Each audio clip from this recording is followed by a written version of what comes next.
Whether we believe in our capacity for self-government or whether we abandon the American Revolution and confess that a little intellectual elite in a far distant capital can plan our lives for us better than we can plan them ourselves. You and I are told increasingly we have to choose between a left or right. Well, I'd like to suggest there is no such thing as a left or right. There's only an up or down. It has been long overdue to expose the truth that the Democrats and Republicans are sucking the life out of America's liberty and usurping our rights at every turn. Now is the time to seize our civil liberties and take back our individual rights. Here on Southern Liberty, we will expose it all. With his musket on his back, the Declaration of Independence in one hand, and the Constitution in the other, here's your host, Roderick Threets. Happy Friday. Welcome to the weekend, Liberty Defenders. I hope y'all had a great week outside of the noise. And you can come here and vent your frustrations of the noise here. That's why we out here. That's why we out here.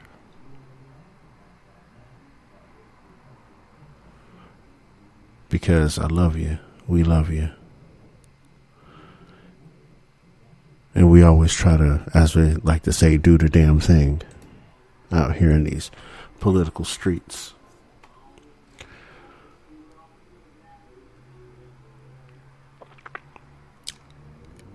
Wow, I can't.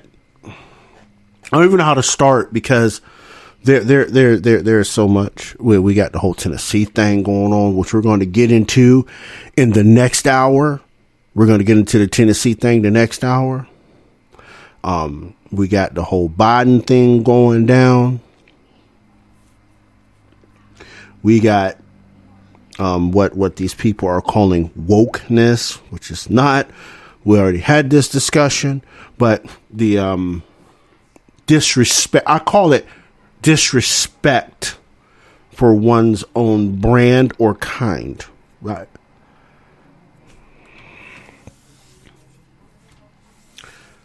I can't ever say it's woke, right? That's not what we doing around here, right? Before we get reeled into this thing here, let me go ahead and swing my lovely co-host here on real quick. Miss Kel, what's going on, girl? Not a whole lot. Feeling a lot better than I did Monday, that's for sure. Well, this is good, yes? Good? This is good, yes? Absolutely. This is good. Absolutely. Look.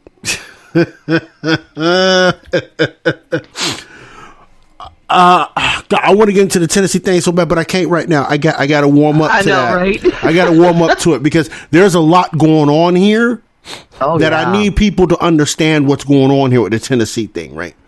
And people are just deciding to gloss it over. Just remember, right?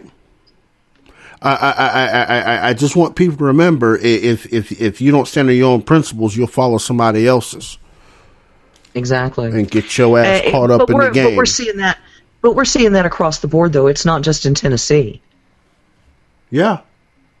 Yeah, that's exactly right. That's exactly right. So before we even go there, sure. How about the Defense Department? Suddenly, there's some leaked information out of the Defense Department about Ukraine's military strengths.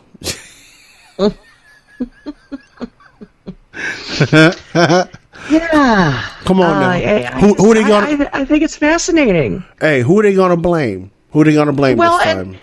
And I'm curious because they say in here that it's unclear whether they're real, altered, or forged. Well, if the Pentagon doesn't know, then how do they know they were leaked? Possible leak of classified U.S. documents. Well, isn't that funny? Isn't that funny? It smells funny. If it's a duck, it's a duck. Hey, quack, quack, y'all. Quack. But it says the documents posted in recent days as photos on Twitter and Telegram outline Ukraine's military strength, the state of the conflict, casualty figures, and the burn rate for HIMARS long-range rocket systems. Some of them carry a March 1st date. That's rather fascinating because that's very recent information. Yeah. Yeah. Yeah. That is uber recent. Mm-hmm. Yeah, it is. Well, for something like this, yeah, it is. I really think that there's some people behind the scenes that are trying to take us down through there and start a conflict that doesn't need to be started. Yeah. I mean that's my opinion. I don't know much. Well, the thing is we seem to have a determined group in our government, let's say, that really wants to see us war. Well, and I think we could even cross-correlate that, right, with the whole documents that were found in Chinatown. Right. Look. Well, how you gonna find classified, marked, stamped, classified documents in Chinatown? Huh? No, but wait. I gotta do it. Can I do it? Just one time? Can I do it, please? Please, yes, can sir. I do it? Yes, sir, you can. But Trump's documents exposed our allies. Right. Isn't that what they said? Yeah. But no, we just gonna have we're just gonna have a chop shop up in the middle of Chinatown, right? Chilling. Like a villain. Hey, ain't nobody going up in there. Biden owns that. Ain't nobody going up in there. I bet you we go up in there and smell crack residue. Once upon a time in a crack house. Well, the really funny thing is okay. The information that's coming out is rather interesting, and this is coming out of the House. Mr. Comer from Kentucky has been very insistent on getting this information out. That a Miss Chung, who was Biden's personal assistant at one point, who now works for Pentagon, Department of Defense, one or the other, I can't remember. Pentagon. She worked at the Pentagon. Okay. Mm-hmm. She was very involved in moving the documents back in March of last year. Mm-hmm. Yep. Via personal vehicle. Unsecured. Now, whether it was the Corvette or not, nobody has said. But as much as he treasures that Corvette, I doubt it, because you definitely don't want to take it down into Chinatown. I'm just saying, like, it's just kind of coinkydink how this stuff is. And mind y'all, it could be mutually exclusive, but red flags go up when I hear someone's son in the Ukraines, right? Y'all follow me, and I know some of you that this has been drug in the mud, but I'm just saying, the way these things play out, you have to really think about your position on this here, right? If the current president's son is proven to be on Burisma, right? Yeah. Taking money, right, from Mr. Kolomoisky, right? During the reign of Poroshenko, which they got the prosecutor general fired, son of a bitch. $1 billion in your pocket now, bitch. You know what I'm saying? Now, and then kind of find out that president's son, right?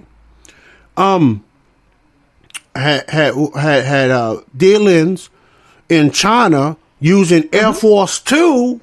Right here, skirt, right in the Beijing, Shanghai, where any one of them cities, skirt, he done made the deal. He got like $5 billion, whatever. He got like $5 trillion from the Chinese, not 5 trillion, but you know what I mean. A whole lot of billions from the Chinese. And he rolled out like an Autobot. You know what I'm saying? We ain't going to talk about, meanwhile, while he was there in China, the deal he made, right, with Ajibistan, with the lithium mine that was in Ajibistan. We ain't talking about that either. But no, nothing going on here. But yet, right, hold on, ready? You ready for this, Miss Kel? You ready? Sure. Now,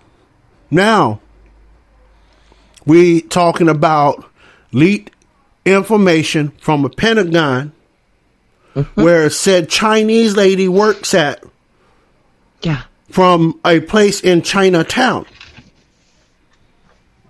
in Philly. You hear what I'm saying? I'm just saying. I'm just curious as to how people don't think that this is a problem. It's not a problem because Trump had documents at Mar-a-Lago he wasn't supposed to have, right?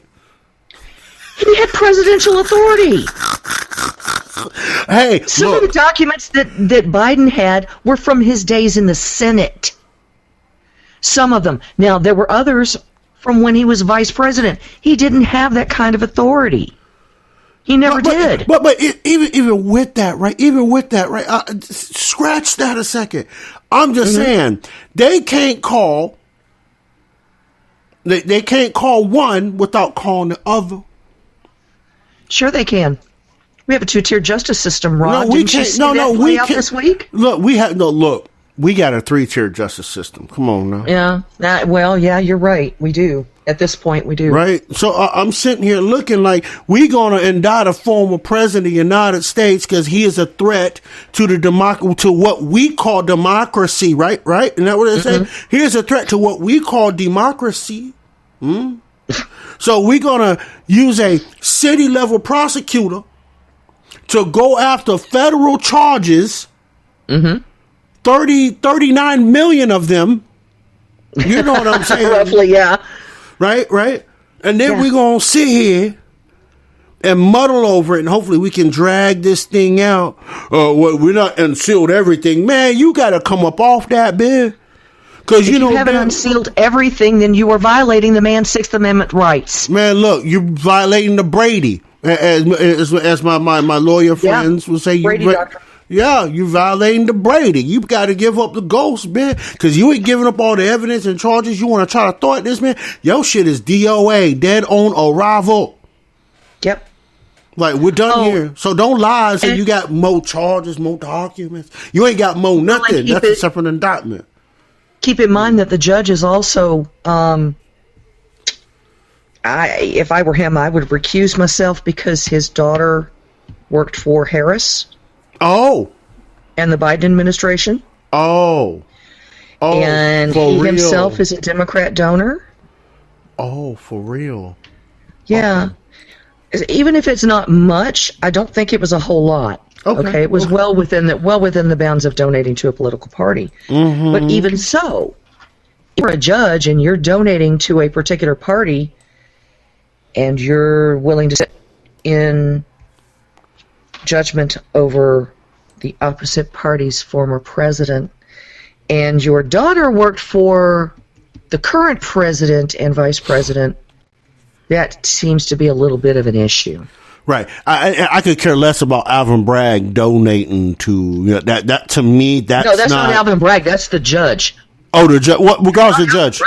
That's the judge. Well, regardless of the judge can donate to any political thing he wants to. They can do that. I understand. Right? I understand that. But when your daughter is also involved, that's what I'm saying. When the children are in the middle of this, they are byproduct. They've worked directly with the administration, and he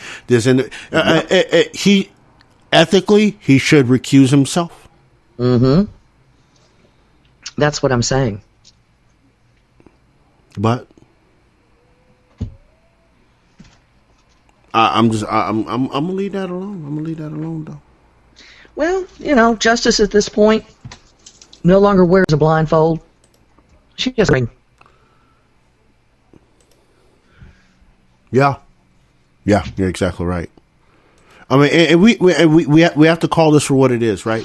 And those of y'all people out there that don't like Trump, that, you know what I'm saying, whatever, or you are, whatever your political persuasion is today or flavor is today, Justice doesn't pick red or blue. No. Doesn't pick black or white. It doesn't pick pride flag, pansexual flag, white supremacy flag, Nazi flag. It don't choose any of them flags or posturings that people want to hold on to as an identity. But justice is to be equally served. Period. Freedom is to be equally served. Period. Yeah. And when you get into a point where say you can only have so much freedom, and then these people can hold so much freedom, we're going to pass laws that limit your freedom but bolster other people's freedom. We went through that, and it's called slavery. Yes, I went back there because that's exactly what happened. Y'all can't have freedom. You are a piece of property. You are not owed justice in any type of form, even though you are a human being. You're not owed justice in any type of form. And then when we do take the shackles off of you, and we give you, we no longer make you stateless. You are now under our jurisdiction first before you're under the jurisdiction of the state, right? Now, what I'm going to do now is subjugate you to still working for me and giving me forcefully what's in your pockets, right? And that where we went. Yep, pretty much. So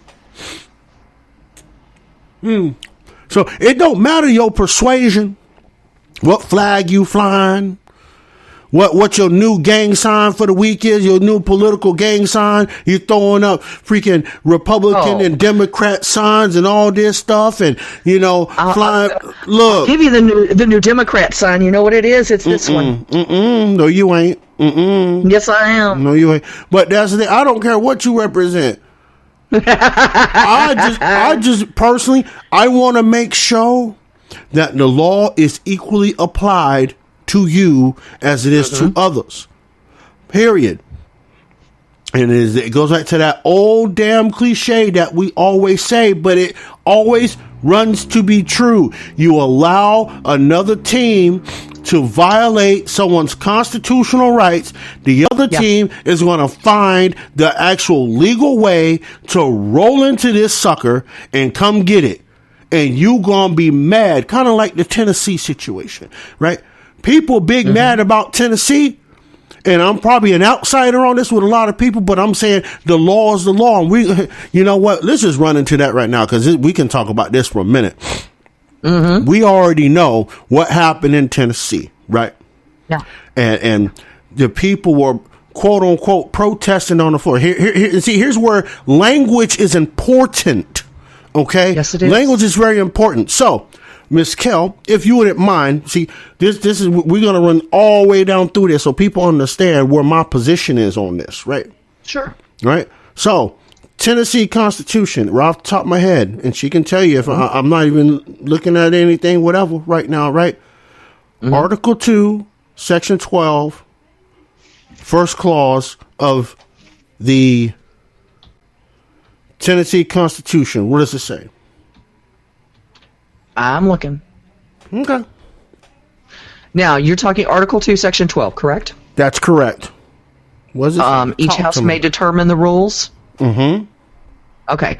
Each house may determine the rules of its proceedings, punish its members for disorderly behavior, and, with the concurrence of 2/3, expel a member, but not a second time for the same offense. Correct. And shall have all other powers necessary for a branch of the legislature of a free state. Correct. So now, with that being said, right? The disorderly behavior part comes into play. Right? Disorderly comes into play, people. I don't want y'all to miss this. Right? Especially under Section 14. Right. Now, read them Section 14.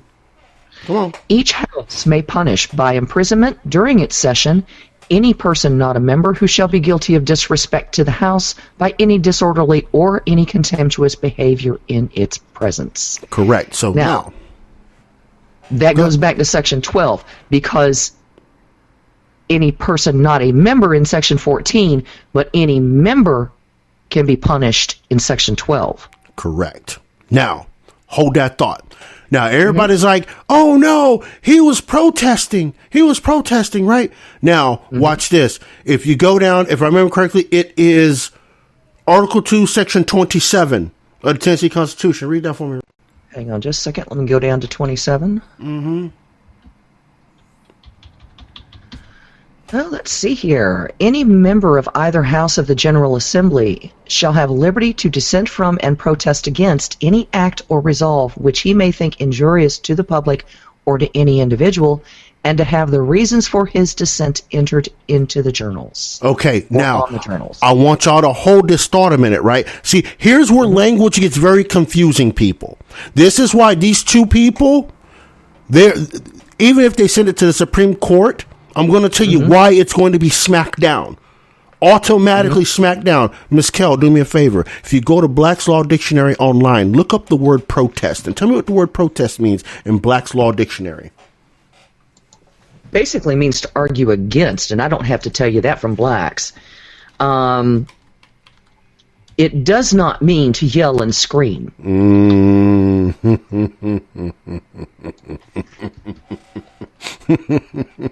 Come on, don't get to him too soon now.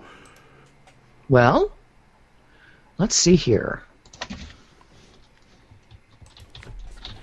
Protest.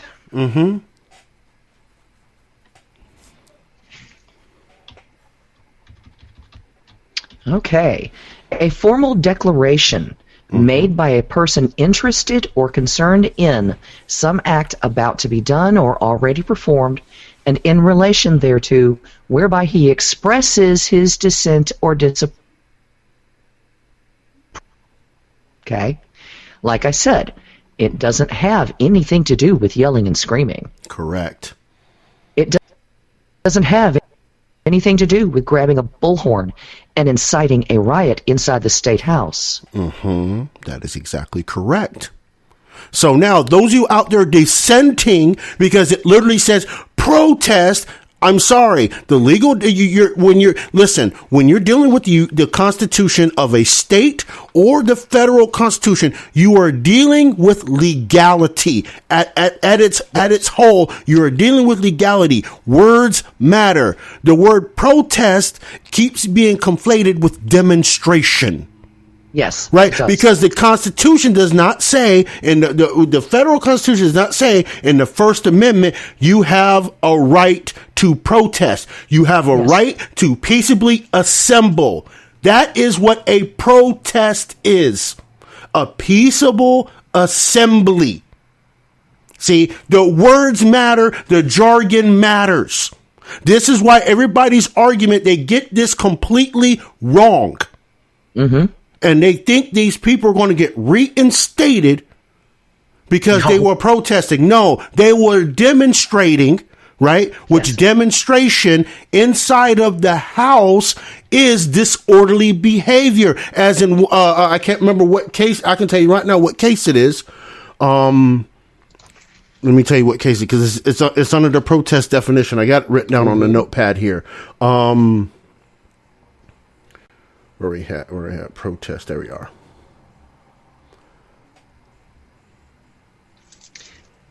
And I want to remind you guys that this happened while their House of Representatives was in session. That's correct. That's why it is disorderly behavior, right? And you guys can go look this up, and I'm going to give you the annotations, right? Ariat versus Pacific Rank. 47 New York Recorder 575 explains what a protest is. This is all written in law. What this is, and has been clarified. Another case you can look up is Anvil National Rank versus Kettering in 100 Pacific and 100 Pennsylvania Recorder 531. Right. So people have to stop conflating protest with demonstration, because the demonstration is the outward, right? Outside of a protest, like a riot can be considered, actually a riot is considered a demonstration, but it's a destructive demonstration, right? Yeah, it's the words a tumultuous, in Black's law, it's considered a tumultuous disturbance of the peace by three persons or more assembling together of their own authority with an intent mutually to assist each other against any who shall basically put them down or try and quiet them. Basically what these guys did in the Tennessee House was incite a riot. Well, in essence, yes. In essence, that is correct. If you'd want to go down that road, but I wouldn't go down as much as calling it a riot, because now we'll start talking about taking away speech from the public, which is prohibited in the Tennessee Constitution. Forget the federal one, the Tennessee Constitution first. When you add the physicality to it that I saw in that rotunda, right, that's a riot. Right now, that is no longer a protest. Right. So now here we are, right? Mm-hmm. Here we are. Oh, this is good. So the two gentlemen, Representative Jones out of Memphis and Representative Pearson out of Nashville, and Representative Johnson out of Knoxville. Right now, I'm bringing this up and I'm going to the crayon box because I want you to understand something. Right now, I don't have the clip for this one, but those of you that have been paying attention to this, you've heard it. When Representative Johnson out of Knoxville was asked, "Why did you get to stay?" and the others were expelled, she literally said white supremacy. She flat right there said white supremacy. I'm like, y'all, excuse me a minute. I'm about to go over here in the other box a second. Bitch, you white. The fuck you mean? So what are you telling me right now? Right, Miss Kel? What are you telling me? You just set these young brothers up to fail. Yeah. What she said was she was reserved by that one vote because she's a 60-year-old white woman. And I'm sorry, she said that to the news camera. She did not say that during the hearing in the House. Right. The only reason that she was not under a rule of expulsion, in other words, the reason she was not expelled, was because she didn't have a hand on the bullhorn. Yep. That's right. That was the only thing that saved her. She sat there, and then it stopped them. She encouraged them by her silence. You know how the left says silence is complicit? Mm-hmm. This right here, right? If she cared about the preservation of these brothers, right? Yeah. Let's keep it real. If she cared about the preservation of these brothers and they're standing in the house, she would have stopped them and be like, no, this isn't the way we do it. No, she let them continue, knowing that these two gentlemen, including herself, were violating that contract. You put your hand up to swear on to protect. When you listen, people, when you swear to protect your state constitution and the federal constitution, that is a binding contract between you and the people to uphold that document. And when you step or sidestep that document in any type of way, there's only two things that can happen to you. You can be expelled or impeached. That's it. Game over. Come on. Well, and I have to look at this also. Those two young men were, to me, they looked young enough to be her kids. I mean, she's old enough to know better. It just bothered the living hell out of me that she's going to lay this at the feet of white supremacy in this day and age when she knew exactly what all three of them were doing. She knew what she was doing.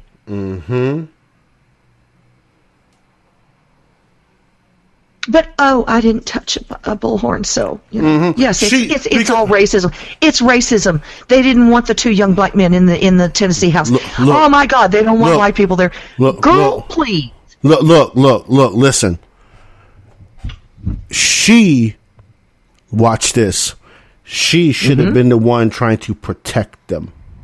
Yes, she should have. Yeah, now listen, Democrats are about equality and equity and all these other and diversity and all this shit, right? They're not. That right there showed y'all. See, listen, and my Democrat friends are not going to like this, but I gotta call a spade a spade. If you are about protecting black lives and making change, those two brothers' political careers should have been protected by the party that they overwhelmingly supported. I'm sorry. Look, it'd be the same thing if Republicans did the same thing to one of their members.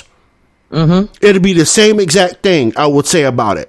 Period. But I know Republicans don't have that issue with, oh, you're a black guy and we're going to do this. No. But what I'm saying is, you protect your own from violating their oath to that document and to their constituents. They did their constituents a disservice by what they did. Instead of proposing legislation and debating about the legislation down on the House floor to get it passed, or debate about it in committee. No, you'd rather think you're going to get a bill passed by holding the goddamn bullhorn standing in the well of the State House. No, that's bullshit. That's how you get your shit expelled. That's it.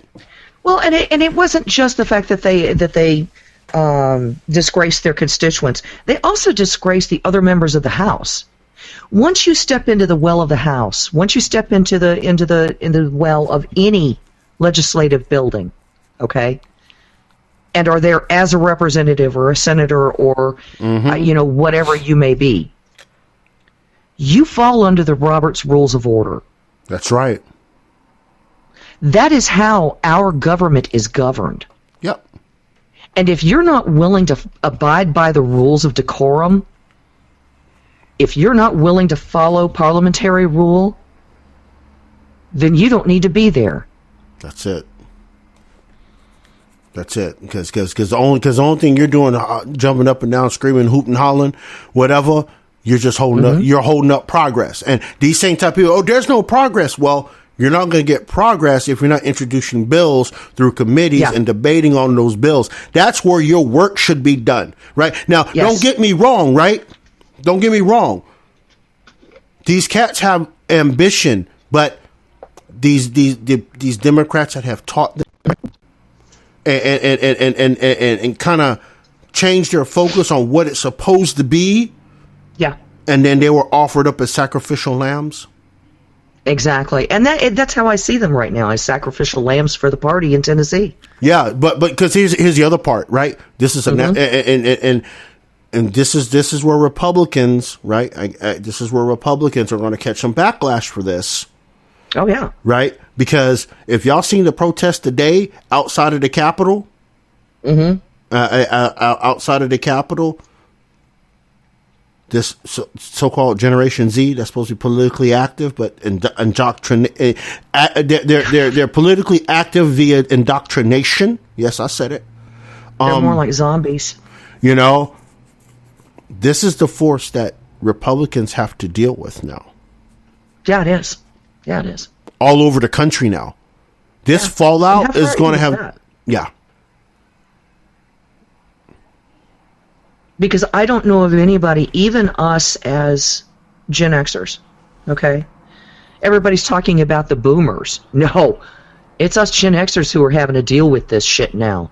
How do you deal with someone politically who has absolutely zero clue as to what standards are, as to what rules are, as to what laws are, as to how legislation goes forth, as to how votes occur, and that you have to debate things in a reasonable manner before you can get anything done? Right. No, they don't want debate. They want completely total. They think everything is to be done at the swing of a hammer, and if you don't comply, we'll just push you out the way and do what we do. And it's like, that's not how this works. No, that's not how this works at all. I'm sorry, we're not held together by mob rule, folks, and that's what it's looking more and more like every day. Yeah. I mean, look at it. Riley Gaines, she went to go speak, and they chased her down the hall. She had to lock herself into a classroom for 3 hours so they could clear it out enough for her to leave safely. Yeah.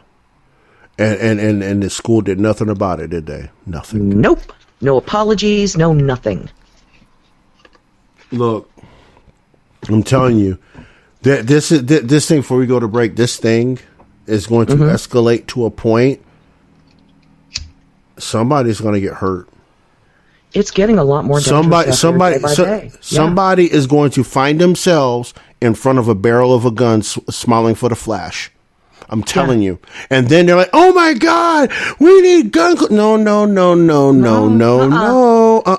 You decided you were going to violate the non-aggression principle. So again, what do I always say on here, y'all? I will meet you with equal, if not excessive force, because you will need to be removed out of my presence. Now, rather it be smiling for the camera, right? Or I remove you physically with my arm to where I want you to be out of my space. You might not like where I tote you, so you better walk off. And I think all of us need to start getting like that when these Karens and all these mannish ass children start jumping in our face with that kind of bull. I will snatch your ass up and take you over there somewhere. Exactly. And walk off. If you come back for me, you're not going to like what round 2 is going to look like. Well, and the thing is we don't, I agree. We don't need gun control. We need idiot control. And unfortunately, there are way too many idiots out there right now. You're exactly right. But these idiots are bold, and they don't respect human life, and that's the problem with these. They don't respect human life at all. They just think they can just do whatever they want to, how they want to do it. And, if you're a certain demographic, we're going to target you on purpose because you are part of the problem, when not realizing themselves are the problem. Themselves are the problem. Yeah.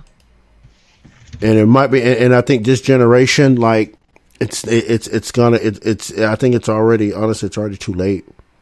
And I don't like being doom and gloom, but it's like, it's one of those things, we were young and dumb in our 20s, right? What have you. I think they're going to be young and dumb for the rest of their damn life, because the indoctrination that we Gen X, that we ducked and dodged and hid from, right? And then learned about later, right?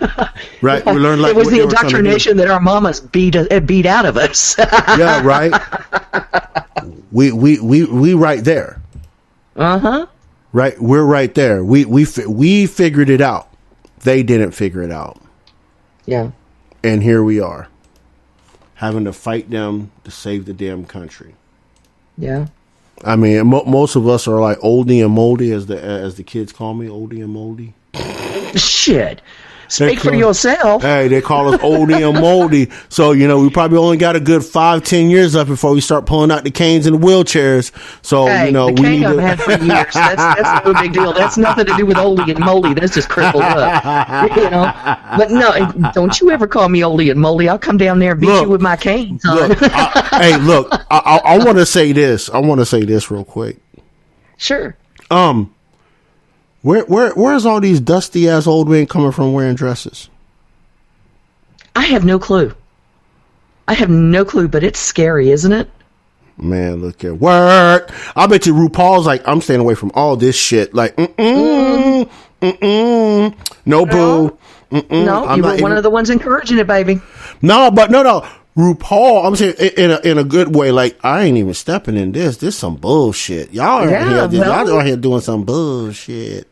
And I've got to say that RuPaul, well, he was the beginning of the major drag queen fad, I'm going to say. Right. He wasn't the instigator of all the bullshit that's gone along with it. Correct. I mean, because everybody knew he was a dude. There was no question about that. Right. And he's made no bones about it. Yeah, that's right. I mean, I have mad respect for RuPaul. I mean, RuPaul absolutely. wasn't out here throwing it in your face like, look, cover girl, work it girl. Like, he had TV shows and all that. And, a lot of people watch his TV show. I even watched the TV show. I admit it, I watched it too. I mean, it was entertaining, right? But I never, but see, back then, I wouldn't for a minute disrespect that man like that. You know what I'm saying? I wouldn't be calling him out his name and all this, because he never for a second said, you know what, you got to respect me because I cross dress. I'm a drag queen. Never came across like that. No, right, and I can respect people. Still doesn't. And I can respect people in that space that say, "Hey, I'm a drag queen, but I'm going to tell you, you got to respect me because I'm a drag queen. Like, I'm doing what I do. I got to make my bread." I'm like, "You do what you do." Yeah. Right. You do what you do. And you know what? And I've got to hand it to him. He has always made a beautiful woman. He's always better looking as a drag queen than he is in his own skin.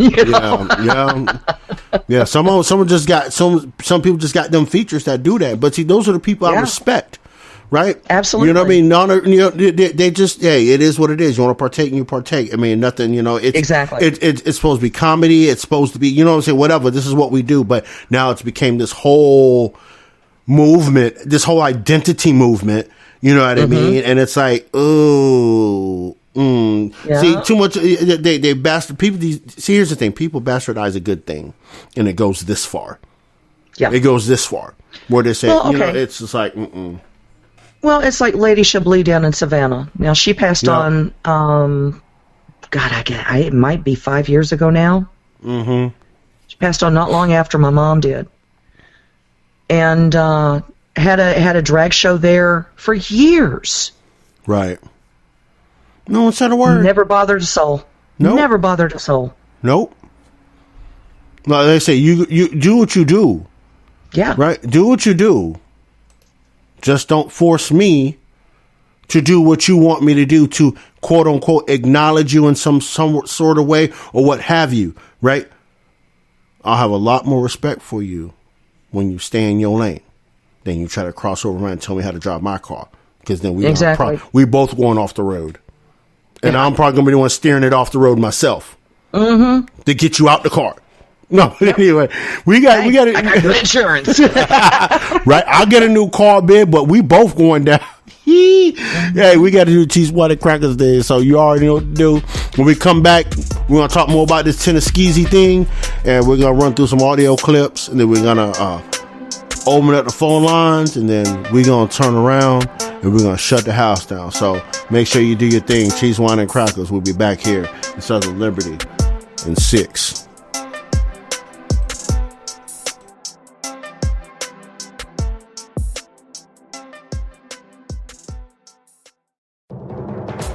I'm Maria Bartiromo, and this is the Fox Business Report. The stock market was closed for Good Friday, so all eyes were on the holiday-shortened trading session for the bond market. Not only did Treasury yields rise, so did bets that the Fed will raise interest rates in May at its next meeting. The March jobs report showed hiring slowed more than anticipated, but still remained robust. Employers adding a solid 236,000 jobs in March, while the unemployment rate fell to 3.5%.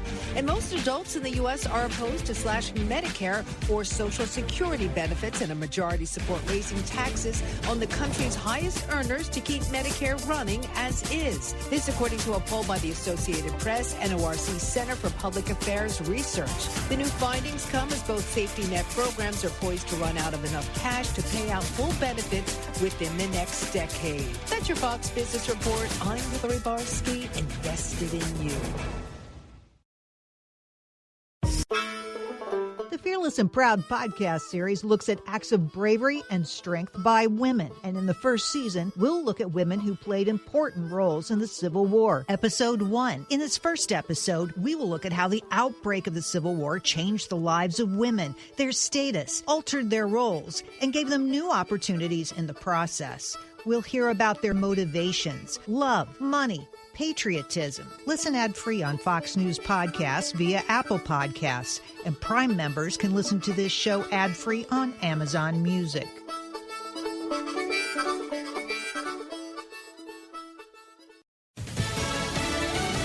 Looking into a possible leak. I'm Lisa Lacera, Fox News. The Justice Department and Department of Defense have begun an investigation into what's believed to be classified military documents posted on social media, which offer a partial month-old snapshot of the war in Ukraine and other U.S. national security secrets pertaining to the Middle East and China. The leak was first reported by the New York Times. Analysts telling the New York Times the documents, if legitimate, could provide Russia with valuable insights, such as how fast Ukrainians could receive weapons such as rocket systems, information the Pentagon has not released publicly. The Times also cites analysts saying the documents look like they've been changed in certain places, exaggerating the amount of Ukrainians killed while understating the number of Russians, and that could be an example of Russian disinformation. Fox's Ryan Schmelz in Washington. Access to the most commonly used method of abortion is uncertain after 2 federal judges issued conflicting rulings on the abortion pill that's been widely available for more than 20 years. A judge in Washington state has ordered access to continue after a federal judge in Texas ordered a hold on federal approval of the pill. Vice President Kamala Harris in Nashville, one day after the Tennessee state legislature expelled 2 out of 3 lawmakers who protested in favor of tougher gun laws. Children should be able to live and be safe and go to school and not be in fear. The vice president speaking at Fisk University. Democrats Justin Jones and Justin Pearson were expelled. The move to oust Gloria Johnson failed by 1 vote. Harris met with the three of them privately. President Biden spoke with the three of them by phone, and the White House says he invited them to Washington for a meeting. Investigators in Utah say a man who fatally shot his wife, her mother, and their 5 kids left a suicide note saying, "This is nonsense and I can't handle it for one more day." America is listening to Fox News. Hi, I'm Ryan Reynolds, owner of Mint Mobile. And I know it's hard to believe Mint can be any good for just $15 a month. So let's ask Wasim Iknabi, one of Mint's first customers, if he has any issues with Mint. No, the service has been great. And under my ownership, it's going to get even better. How? No clue. Still $15 a month though, right? Yep. To learn more and see our logo, go to mintmobile.com/Spotify. New activation and upfront payment for 3-month plan required. Taxes and fees extra. Additional restrictions apply. See mintmobile.com for full terms. Congress is considering how to best establish rules for college athletes earning money off their name, image, and likeness. The push is for Congress to regulate how college athletes make money off their name, image, or likeness, better known as NILs. Different states have different rules, if they have rules at all. The House recently held a hearing on NILs. The federal government determined that athletes are employees of their schools. So far, it's the Wild West of sports. Some student athletes command millions by monetizing themselves, especially in revenue sports like football and basketball. But students can make money in other sports, too. That helps down the line. The NCAA struggled to regulate NILs, and if the NCAA can't solve the issue, it's unclear why people believe that Congress can. Fox's Chad Pergram on Capitol Hill. A new airport facility can't hold the planes it was designed for. A battle is brewing between the Port of Seattle and a contractor over the city's new billion-dollar international airport terminal. The Seattle Times reports the new terminal, which opened last year, was designed to fit 20 large jets side by side. But an apparent design flaw limits the facility to 16 long-haul aircraft. Officials with SeaTac say the capacity shortfall could mean hundreds of millions of dollars in lost revenues. The port is suing the contractor for more than $100 million in damages after the contractor filed a $60 million lawsuit saying the company was not paid for additional design changes. Rich Dennison, Fox News. The National Highway Traffic Safety Administration has sent a team to investigate a crash involving a Tesla that may have been using a partially automated driving system when it struck a student who had just exited a school bus in North Carolina.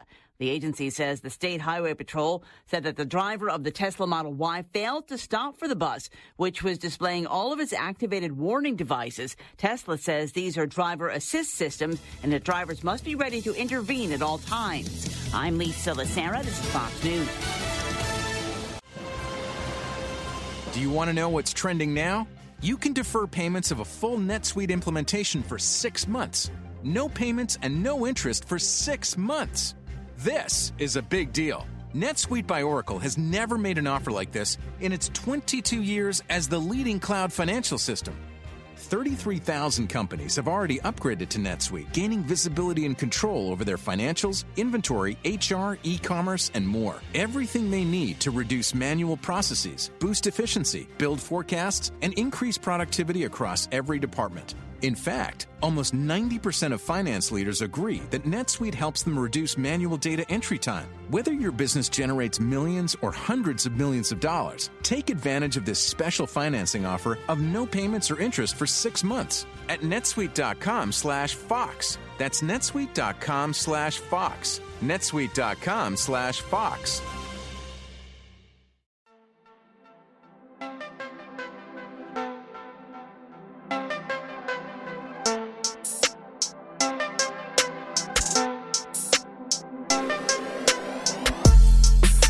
Welcome back, Southern Liberty. Appreciate y'all coming through as always.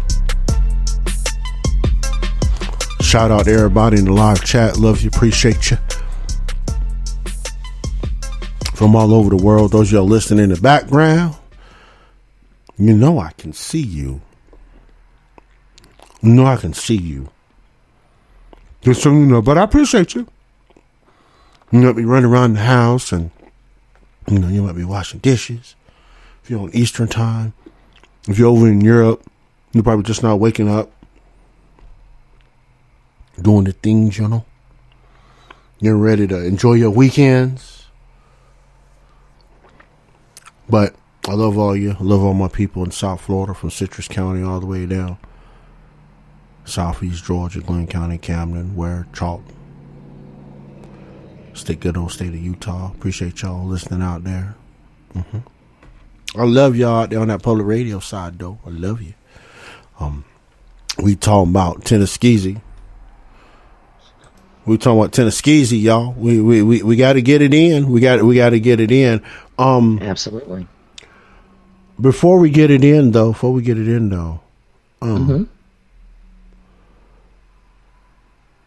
Travis Tritt. Yeehaw, baby. Travis Tritt's like, fuck a Bud Light, fuck an Anheuser, fuck a Bush, fuck all of them. he like, we get rid of everything. The whole damn thing. Travis Tritt said peace. Everybody say, oh, Travis Tritt's crying. I'm like, people don't understand the influence. Like, Anheuser-Busch has been one of his biggest sponsors since he's been a musician. Yeah. And I am a Travis Tritt fan, and it's one of those things that when he says that he is pulling all Anheuser-Busch products from his concert tour, that is a big damn deal. He makes a lot of money doing concerts. He's a live performer. Has been for decades. And when somebody that influential says, I'm not going to sell your products on my tour, that's a problem for Anheuser-Busch. There are a lot of other artists who are saying the same thing now, that they won't have it involved with their concerts. See, this is what happens when you kowtow to the alphabet mafia. And I get the feeling that this is going to be one of those, and I'm calling it a fad because it seems to be, when you have someone like Dylan Mulvaney all over the place doing advertisements for now Budweiser. Look, I don't know of many trans people who sit around drinking Bud Light, okay? I'm sorry, I just don't. Chardonnay, maybe. Bud Light, not so much. Well, you're go ahead. And that's the thing is that's a very small proportion of American society. That is a very small percentage of American society. And if a company as large as Anheuser-Busch is willing to kowtow to that very tiny percentage, that becomes a problem to the people who are their actual customers. They're normal customers. Yeah. Because, look, Anheuser-Busch, right, is a working man's beer. Anheuser-Busch put themselves in a position, right, to be a working man's beverage, after-work beverage, right? They worked hard at it. Theme parks, Busch Gardens, right? Yeah. Right. They worked hard for how many years? Over 5 decades? 6 decades? Easy. Yeah. And they just blew it. To brand themselves on America's dinner tables. Now, those of you that don't drink, I get it. But people have to really understand how American, right? And we talk about things that are American, how American Anheuser-Busch is, right? Remember the Clydesdales, Christmas, all that. That is part of that's a staple of our American culture, right? And to turn around and pull us to, and I get being inclusive and all this, but when you over exaggerate, you overshoot the mark, that's a problem. That's a huge problem, right? And they have literally shot themselves in the foot. Like, here's the thing. Here's one thing that these Gen Zers and all the alphabet folks, the radical alphabet folks, I'm talking about the radical alphabet folks, people, okay? That these cats don't understand is that middle America, the blue collar worker, is the ones drinking the Anheuser. They're the ones drinking the Coors beer, right? They're the beer drinkers. They're the ones spending the most money on beer. They're the ones running to the store at 1 a.m. in the morning on Saturday because they just killed a 24 pack, right? Yeah. And then going back the next morning when the store open at 6 a.m. and buying another 24 pack, right? But what I'm saying is that this is part of people's lives. And they will cut it out. Let me tell you something about us redneck folk, country folk. We will cut something out in a heartbeat and not think twice. And we're not going to virtue signal. We're good. And when your sales tank by a couple of billion that year because you wanted to do something that besides somebody, you're going to be, oh, well, and guess what? They ain't taking you back. I guess Pabst Blue Ribbon is about to have a hell of a damn year in beer sales. Yeah, I would say so. You know, and it was really funny because I watched Kid Rock. He went viral with that, baby. Went out and got feisty with the what was it, an MP5, I believe. Mm-hmm. Yeah, and shot a couple of cases of Bud Light all to hell. Yeah, I'm like, yep, that'll work, baby, that'll work. Because I can honestly tell you, I doubt he will ever have another Anheuser-Busch product on his tours either. Mm-mm. No, I mean, and trust me, that man packs them in. Look, guns and beer. Like really, what is Anheuser-Busch thinking? Guns and beer go together. Yeah, so do fishing and beer. But not at the same time. Not at the same time. Oh God, no, not at the same time. Now fishing you can do, but not fishing shooting. and beer, but not guns and beer. But people get it. If you are a gun toter, right? You're more than likely a beer drinker, and your beer choice is probably Budweiser, unless you're bougie and want to drink Guinness. Or you want to drink a Guinness, or you want to drink an IPA.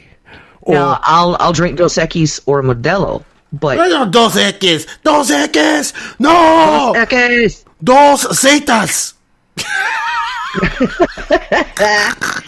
But no, it's one of those things where I like Mexican beers, honestly, and I love Jamaican Red Stripe.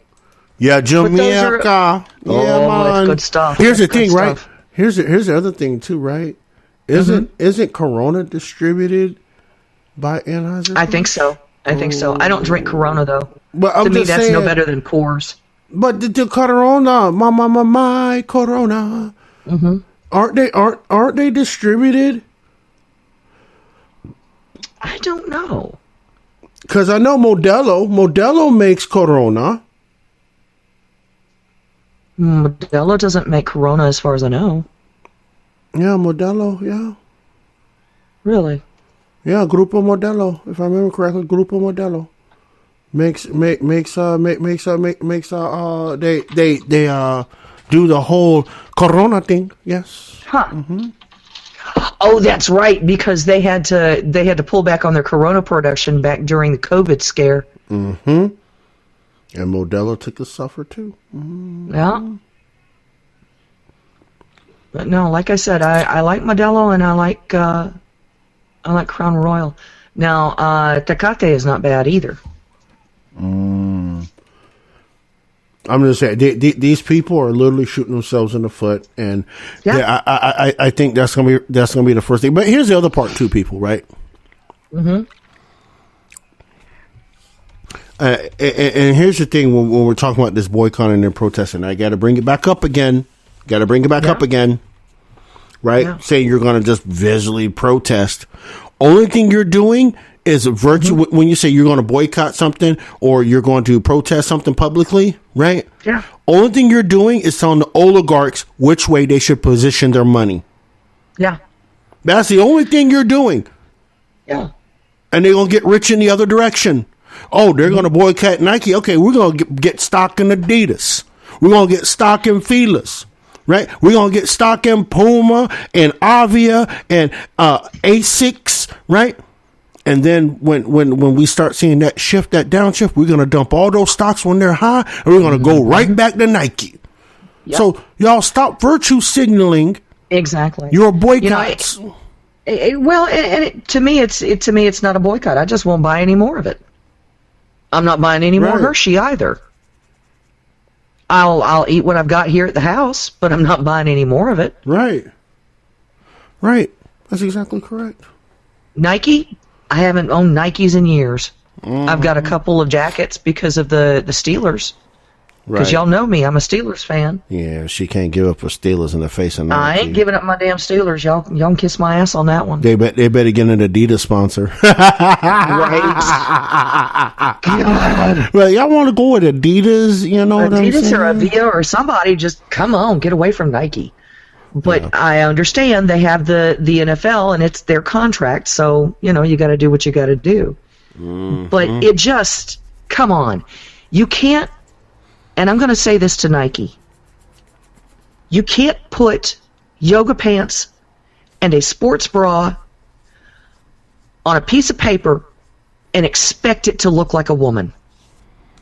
That's like putting lipstick on the pig. It's still a pig, right? Exactly. It's still a dude. I don't care how much he thinks he's a girl.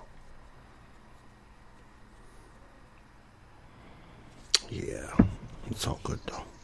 So, we're going back here to the Tennessee thing. We got a couple clips we want to run through and discuss real quick. Sure. Are y'all coming along here for the ride? Remember, we was talking about the whole Tennessee thing and how there's this woman basically propped these two young black men up to do what they did. I didn't do anything because I didn't, right. I started the fire, but I didn't strike the match. Isn't that what it is? Right? Isn't that what it is? Look, I didn't strike the match. I just stood in the fire. I just blew on it. I just blew on it once it lit. Right. So it'll go higher? I just, a little quick, real quick. Oh, boo, shit. Hey. I happen to be breathing in and out, and the flames got bigger. Well, actually, right? I had that can of gasoline with me, and it kind of accidentally dumped itself on the match. It fell out of my hip pocket. Yeah, that's what it was. Yeah, it fell out of my hip pocket. Yeah. And it made the flames bigger, right? Oops. So here we go, right? One of the individuals, and not realizing what these what these people have walked into, these two young men walked into. Former Representative Jones had a spat with Representative Kumar in the well down there, and I find it to be quite interesting. Y'all take a listen. Y'all take a little listen to this here. Play the clip. In those 53 years in America, I have never encountered a racial slur. I'm really not aware that any of that applies to me. I live a good life. Yet, you, on tape, call me a brown face. Yes, sir, it's on tape. Right, and what I told you was what you just exhibited. As the only member of their caucus who is not of the Caucasian persuasion, I said that you put a brown face on white supremacy. That's what I said.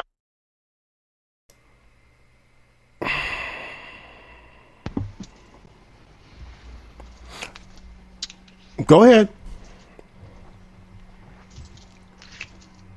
Dr. Sabi Kumar, sir. Yeah. You were honorable in handling that young man the way you did. And in saying exactly what you needed to say to him. Because to allow that kind of language to someone who is a surgeon, a doctor, and has not run into that before, but you're going to have somebody who is a member of the House say that to you? I'm sorry. No, I think, Dr. Kumar, you did exactly what you needed to do. Look, I find it disgraceful that we're having to, that, anybody has to say anything.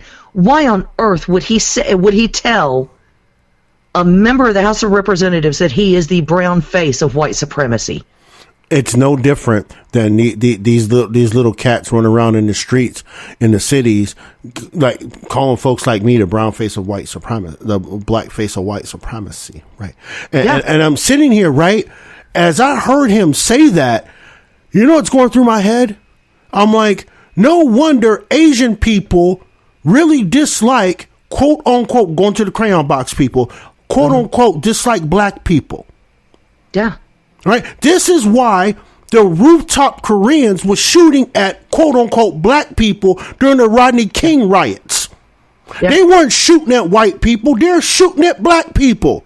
Like, let's keep this shit 100,000 a second.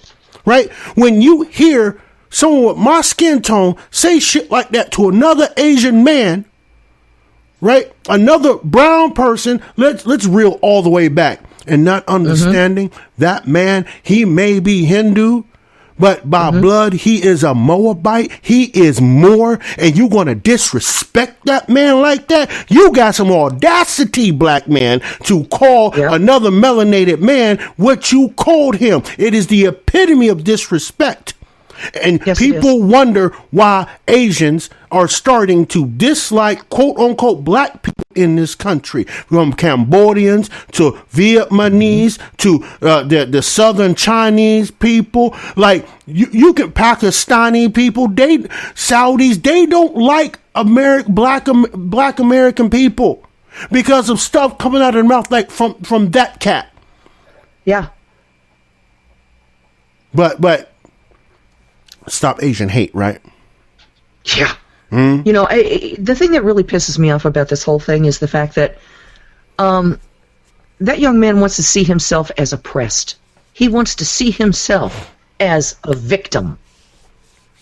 Well, here you are acting like a hoodlum in the damn House chamber and calling people names. What the hell's wrong with you? Well, look, but here's the thing, right? My whole thing with that, right, is the fact that I'm staying in the crayon box. It's the fact, those of you that have heard me talk about how white supremacy propagates itself and how it operates, right? Y'all heard what if y'all have been paying attention to what I've been telling you, you just heard what happened, right? The man sat there, and we've heard it all across social media platforms, but this man sat right here at the dais in the house while he was defending himself from expulsion, to literally allow that to come out of his mouth. Yeah. This is what white supremacists did against black Republicans at the turn of the century, right? This is one of those things that incited the Wilmington insurrection of 1898 that got a few black city council members killed. This is that shit. This is the same thing. It's the same white supremacy, but repackaged in a way, right, to give immunity. Just like white supremacy had immunity back then, it has immunity now. But what they have done, and I'm not going to say blackface or white supremacy, but what I'm going to say is that the rhetoric from white supremacy has been passed down for 3 to 4 generations too damn long, and now people have picked up that language like it's A-OK to say this language towards people, and white supremacy continues, right, to evolve and propagate and then multiply. Right? Yeah. That's where we're at. That's exactly where we are. I'm not going to say no more about that. But this is and freedom of speech, damn all that. If you're screaming about, and these are the people that are listening, maybe listening for the first time, here's the thing. You can't shout white supremacy and turn around and use their language and participate in their culture to stop it. Because the only thing you're doing is emboldening it. And you know what? Anybody with common sense and understands our history, even the history of behavior around the world, this is what propagates it. This is what starts genocides or democides. Yes. Yes, it is, actually. And I'm glad you pointed that out. Because I listened to the rest of his speech, and I don't know if you're going to play it or not, but I listened to the rest of that young man's speech. And I was absolutely floored by some of the things that he was laying at the feet of Republicans. Oh no! That you're talking about Representative Pearson. That's the other cat. That's the other cat. Oh no, we got him too. Okay. We got him too. Okay. I thought that was him. I'm sorry. No, that was Brother Jones. That was Brother Jones, right? Okay. That was Representative Jones out of Memphis, right? And he said, and I'm sitting here, and I'm just thinking to myself, like, wow. Is this what we're really doing today? Yeah, it is. Honey, how long has this been going on, though? Uh-huh. For at least the past 5 years? Yeah. At least the past 5 years. Yeah. So, speaking of Brother Jones... It's been this brutally in your face. Yeah. I got the next clip for Brother Jones here. Y'all sit back and listen to this one. We'll play this one out. We'll talk about it.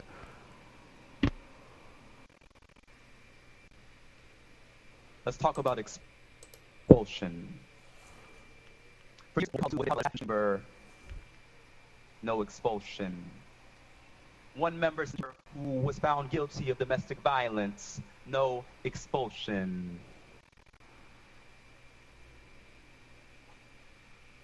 We had a former speaker sit in this chamber who is now under federal investigation, no expulsion. We have a member still under federal investigation, no expulsion.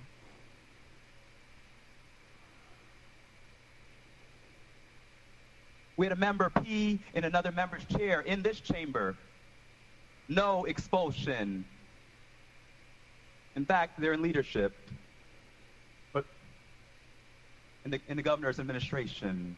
And so once again, what you're saying to us, since you're trying to put us on trial, I'll say what you're really putting on trial is the state of Tennessee. What you're really showing for the world is holding up a mirror to a state that is going back to some dark roots.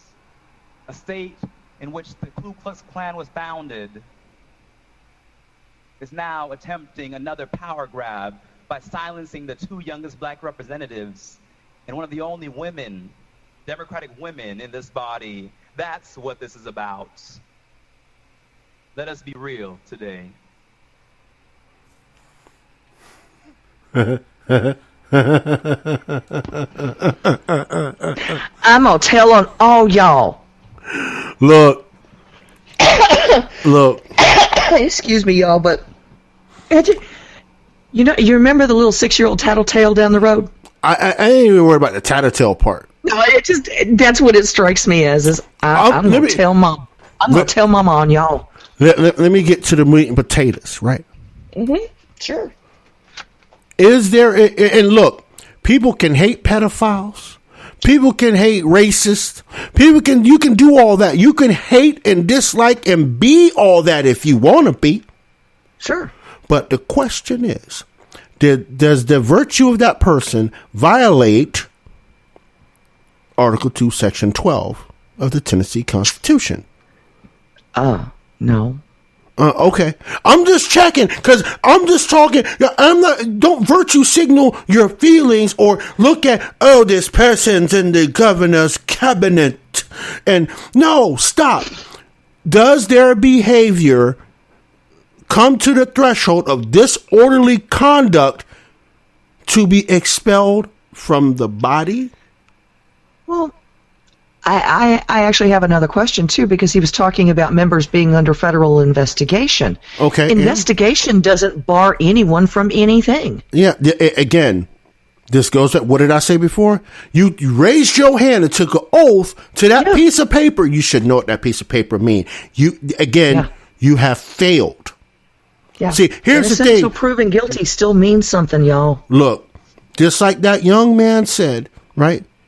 Mm-hmm. Right. The Tennessee spawned into some dark times. Well, look, when you raised your hand, took that oath, and you didn't understand the oath you were taking, you were already part of the dark time. You took a job you were not qualified for.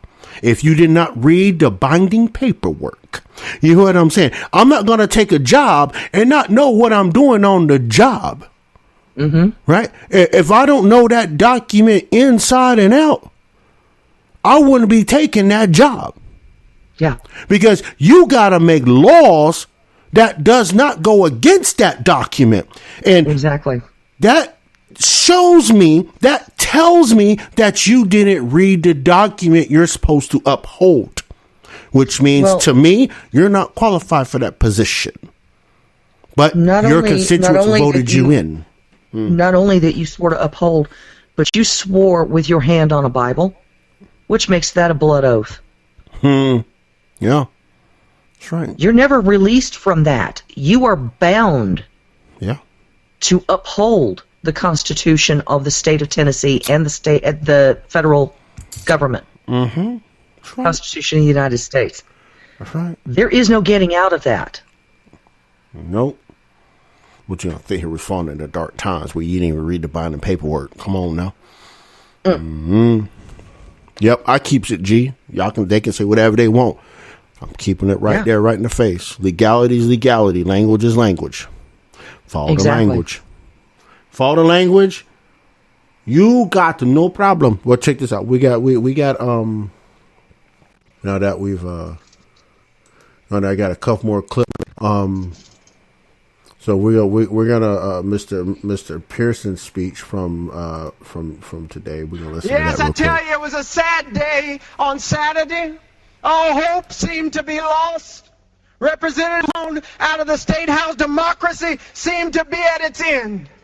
Seemed like the NRA and gun lobbyists might win. But oh, that was good news for us. I don't know how long this Saturday in the state of Tennessee might last. But oh, we have good news, folks. We've got good news that Sunday always comes. Resurrection is a promise, and it is a prophecy. It's a prophecy that came out of the cotton fields. It's a prophecy that came out of the lynching tree. It's a prophecy that still lives in each and every one of us in order to make the state of Tennessee the place that it ought to be. And so I've still got hope because I know we are still here and we will never quit.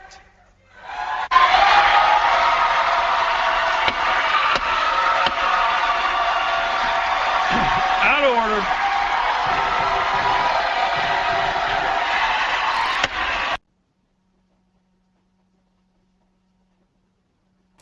Yeah, about that. Yeah.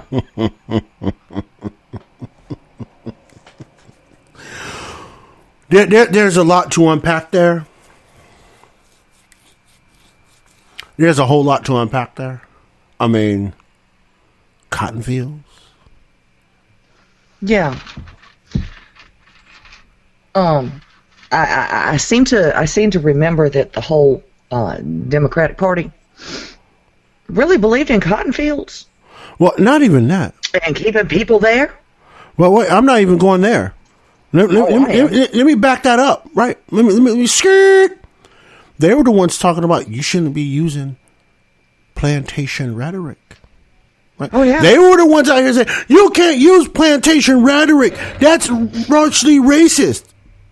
Yeah. But you're going to sit here and get a whole constituency of people clapping hands because you talking about people. We done came from the cotton fields like it's the battlefield. And the lynching tree. Right, yeah, and the lynching tree. Like no white people were ever lynched. Look, just like they sat there and said, this is a modern day lynching. Well, they didn't have these cats probably don't have the same energy for Clarence Thomas that went through a high tech lynching. You know what I'm saying? Because look, they're trying to do that because let's equally apply since I just brought this up with Clarence Thomas, how they did this opposition research. Like he's taking all these luxury trips and things like that, and he should be impeached and this, that, and the third. And it's like, y'all been going after this man from literally day one, from y'all's president Joe Biden all the way to now with Joe Biden in office. Y'all been going after this quote unquote black man, but you care about black lives. I don't care about your let's see here, what they call it, your gun control based on your white privilege and white supremacy. All you Gen Zers that are hopping up with the damn sign talking about, oh, we need gun control now. Your white supremacy and white privilege needs to take a whole goddamn seat. Is what it needs to do, and y'all need to pack that shit back in your backyard. You got a suburban white boy problem, you ain't got a gun problem. You hear what I'm saying? So you need to take your little suburban white boys and stop giving them Zoloft, Proloft, or what other loft or medicine you got out there, remdesivirs, whatever. You got to change these boys' moves, but y'all need to correct that shit because you coming out the guns based on your white supremacy and your white privilege. Yep, I'm using their language, Miss Kell. This is their language, right? I know. Y'all need to take a whole seat because what you're going to end up doing, right? you're going to end up demonizing one demographic of people. And guess what demographic of people that is? You're going to be demonizing black people, because them people ain't going to come after them when they have guns in the house to protect themselves, but they'll do them like they did the Scottsboro boys. They will do them like the Gina 6. They will do them like the Central Park 5 did. But y'all want to see him take guns and rifle people, and the police going to come right after them. They're going to come right after them and try to take their guns. Nobody else is going to, they're not coming to your house to take your guns. They're coming to their house to take these black folks' guns. Because they know, because quote unquote, y'all have deemed them dangerous. Y'all have deemed them dangerous since the beginning of time. I'm telling y'all right now, these stupid ass white Gen Zers are trying to fucking do. Yes, I'm in the crayon box, people, and on the soapbox at the same goddamn time. Because these young kids need to learn something about history real quick. Because when you disarm black people, the lynchings will start up again. And this is what they need to understand. So you want to run around here telling you want to take the AR-15, you want to take the handgun away. Yeah, when those black people are getting lynched underneath bridges and on the trees, as that guy said in that damn clip, ain't got nobody to fault but Gen Z. And I got other people to fault. It's the black people that followed in with you that didn't understand the history that was taught to them by elders like me. Mm-hmm. So don't play with me when it comes to this gun control. Leave this gun shit alone, or you're going to find yourself hanging by a goddamn tree or underneath the fucking bridge because you allowed these little white supremacists and white privileged motherfuckers to take your guns from you. Yeah. And, I think that's what people are missing, is the fact that the gun control laws that came into effect were part of Jim Crow. And yet, the liberals and the progressives, I'm saying the far left liberals, not the normal libertarians, okay? They are continuously screaming about gun control. There's no laws in the world that would change what happened. Look, the United States, I'm going to go back to where I was just a second ago, right? The United States seen firsthand what happens when you take guns from a group of people, the Jews. Yeah. And we saw it during Jim Crow with taking it away from black people. Look, now we're at a point that we learned from what was happening here. Yeah. And look, these kids don't understand, right? Because there's so much quote unquote Jew hate in this country. I don't even call it anti-Semitism. Yeah. I'm not going down that road to explain we've already Semitic talked about that. Yeah. Right? But the Jew hate that is here, these people are going to come for them and dark-skinned people at the same damn time. And it's going to be people like these Gen Zers out here that are claiming gun control is their best fucking friend. Mm-hmm. Right? And it's going to be these Gen Zers that become cops that kick in doors of Jews and black people to come take their fucking guns away, if not send them out to damn slaughter. We're not even playing, because we will have another Devil's Punch Bowl if we leave it to these Gen Zers that don't have any damn say. We have another Devil's Punch Bowl in Mississippi, but there'll be one in every fucking state for black people and Jews. The problem that I'm seeing with this, they're not going to be cops. They're going to do this on their own. They very well could. I mean, look, NPR just did a radio program not too long ago about the trans community picking up firearms. I have no issue with that. You're citizens of the United States. But let's not make it part of your ideology as far as that goes. Right. Nobody is trying to genocide trans people. No. Because how do you know who's trans and who's isn't? But I'll tell you what. It doesn't matter a damn bit to anybody but you. So why on earth would you go after 6 people in a Christian school?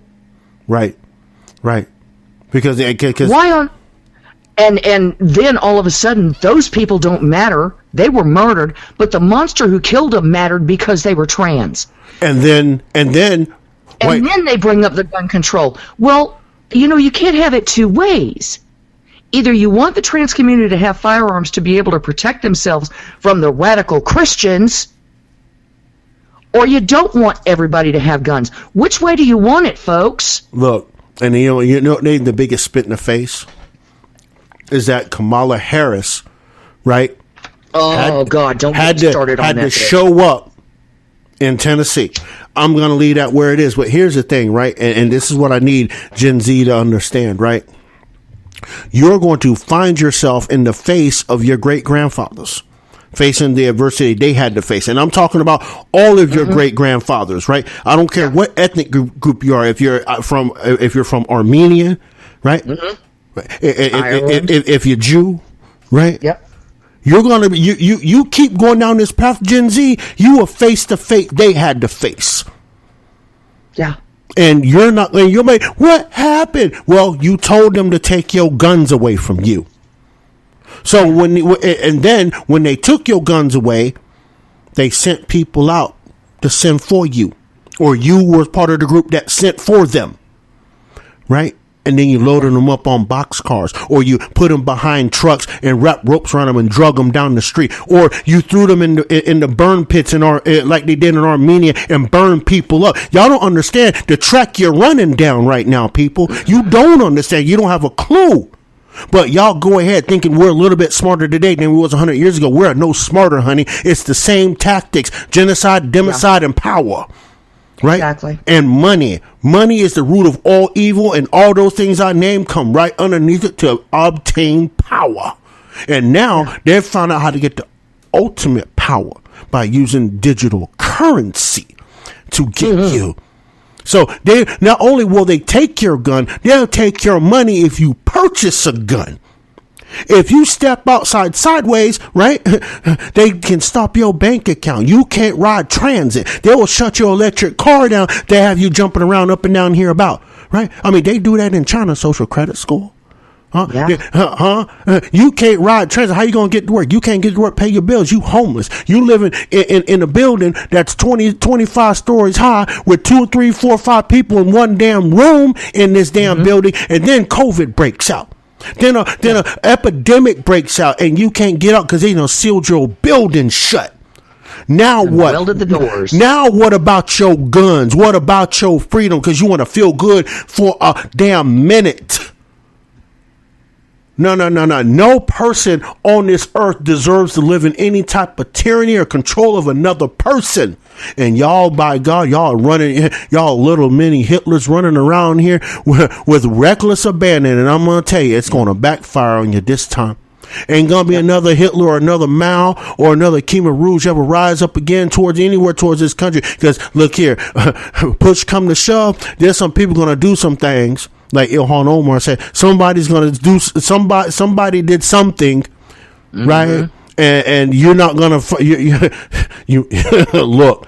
It'll be a case, I tell you. I'm telling you. So y'all need a quick attitude adjustment. Y'all need to reroute your GPS. You need to do all that right now.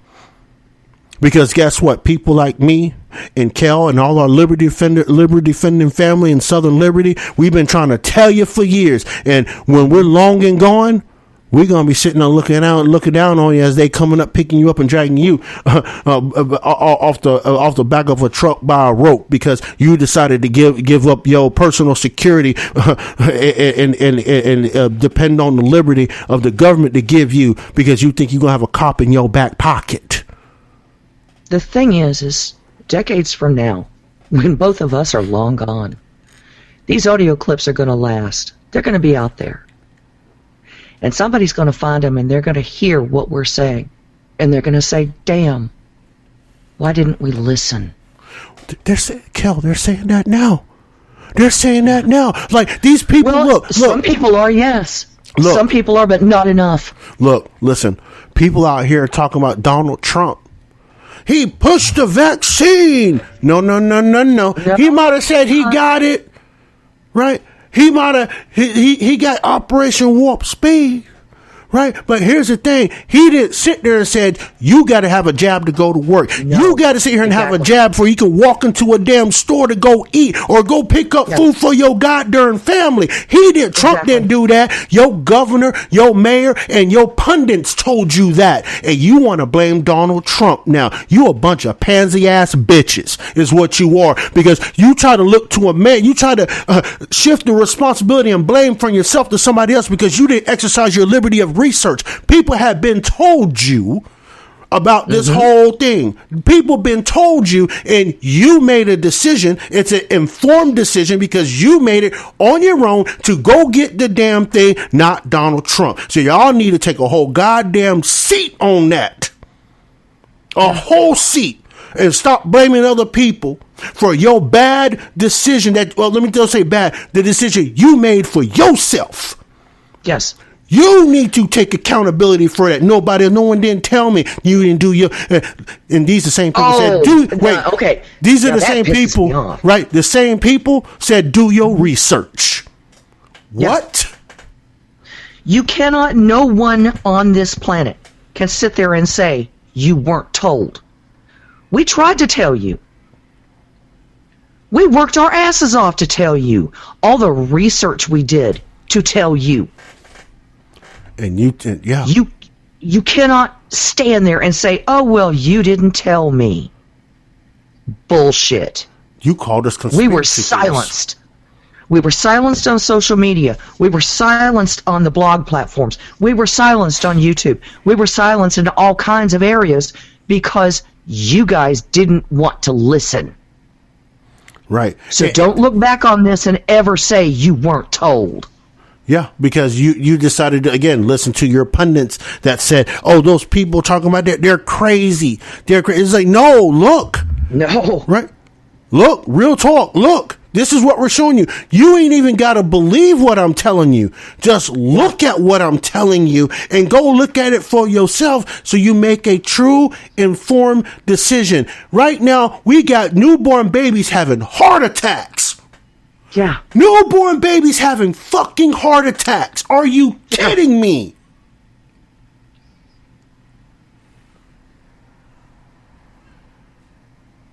Newborn babies, I'm going to say it again, having heart attacks. But the jab isn't to blame. It's still safe, right? When we have, in 2021, 40% in excess deaths between the ages of 18 and 64.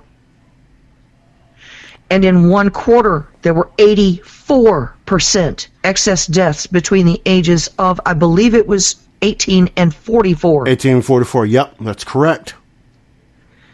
That's in one quarter of a year. Yeah. Yep. You cannot tell me that that is not a factor.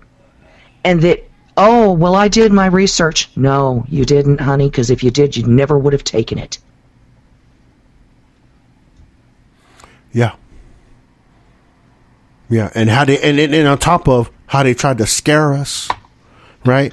Oh, no, it's going to be a dark winter. Go get your jab. Yeah. Dark what? Yeah, it got dark. It got dark at 5:30 p.m. every night between Christmas Day, quote unquote. What is Christmas Day?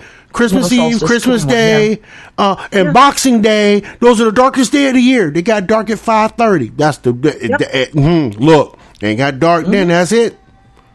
What you mean, dude? I had candles, baby. And electric lights. Right, because here's a funny thing, right? Why didn't the people across the border get it? They entered the country, though. And see, this is what people have to really critically think about, right? Mm-hmm. They didn't say illegal immigrant person, you come across the border, you need to get the thingy thing to get in the thingy thing. No. They're like, come on through. Even if you have COVID, come on through. Like, y'all should have been like, wait a minute.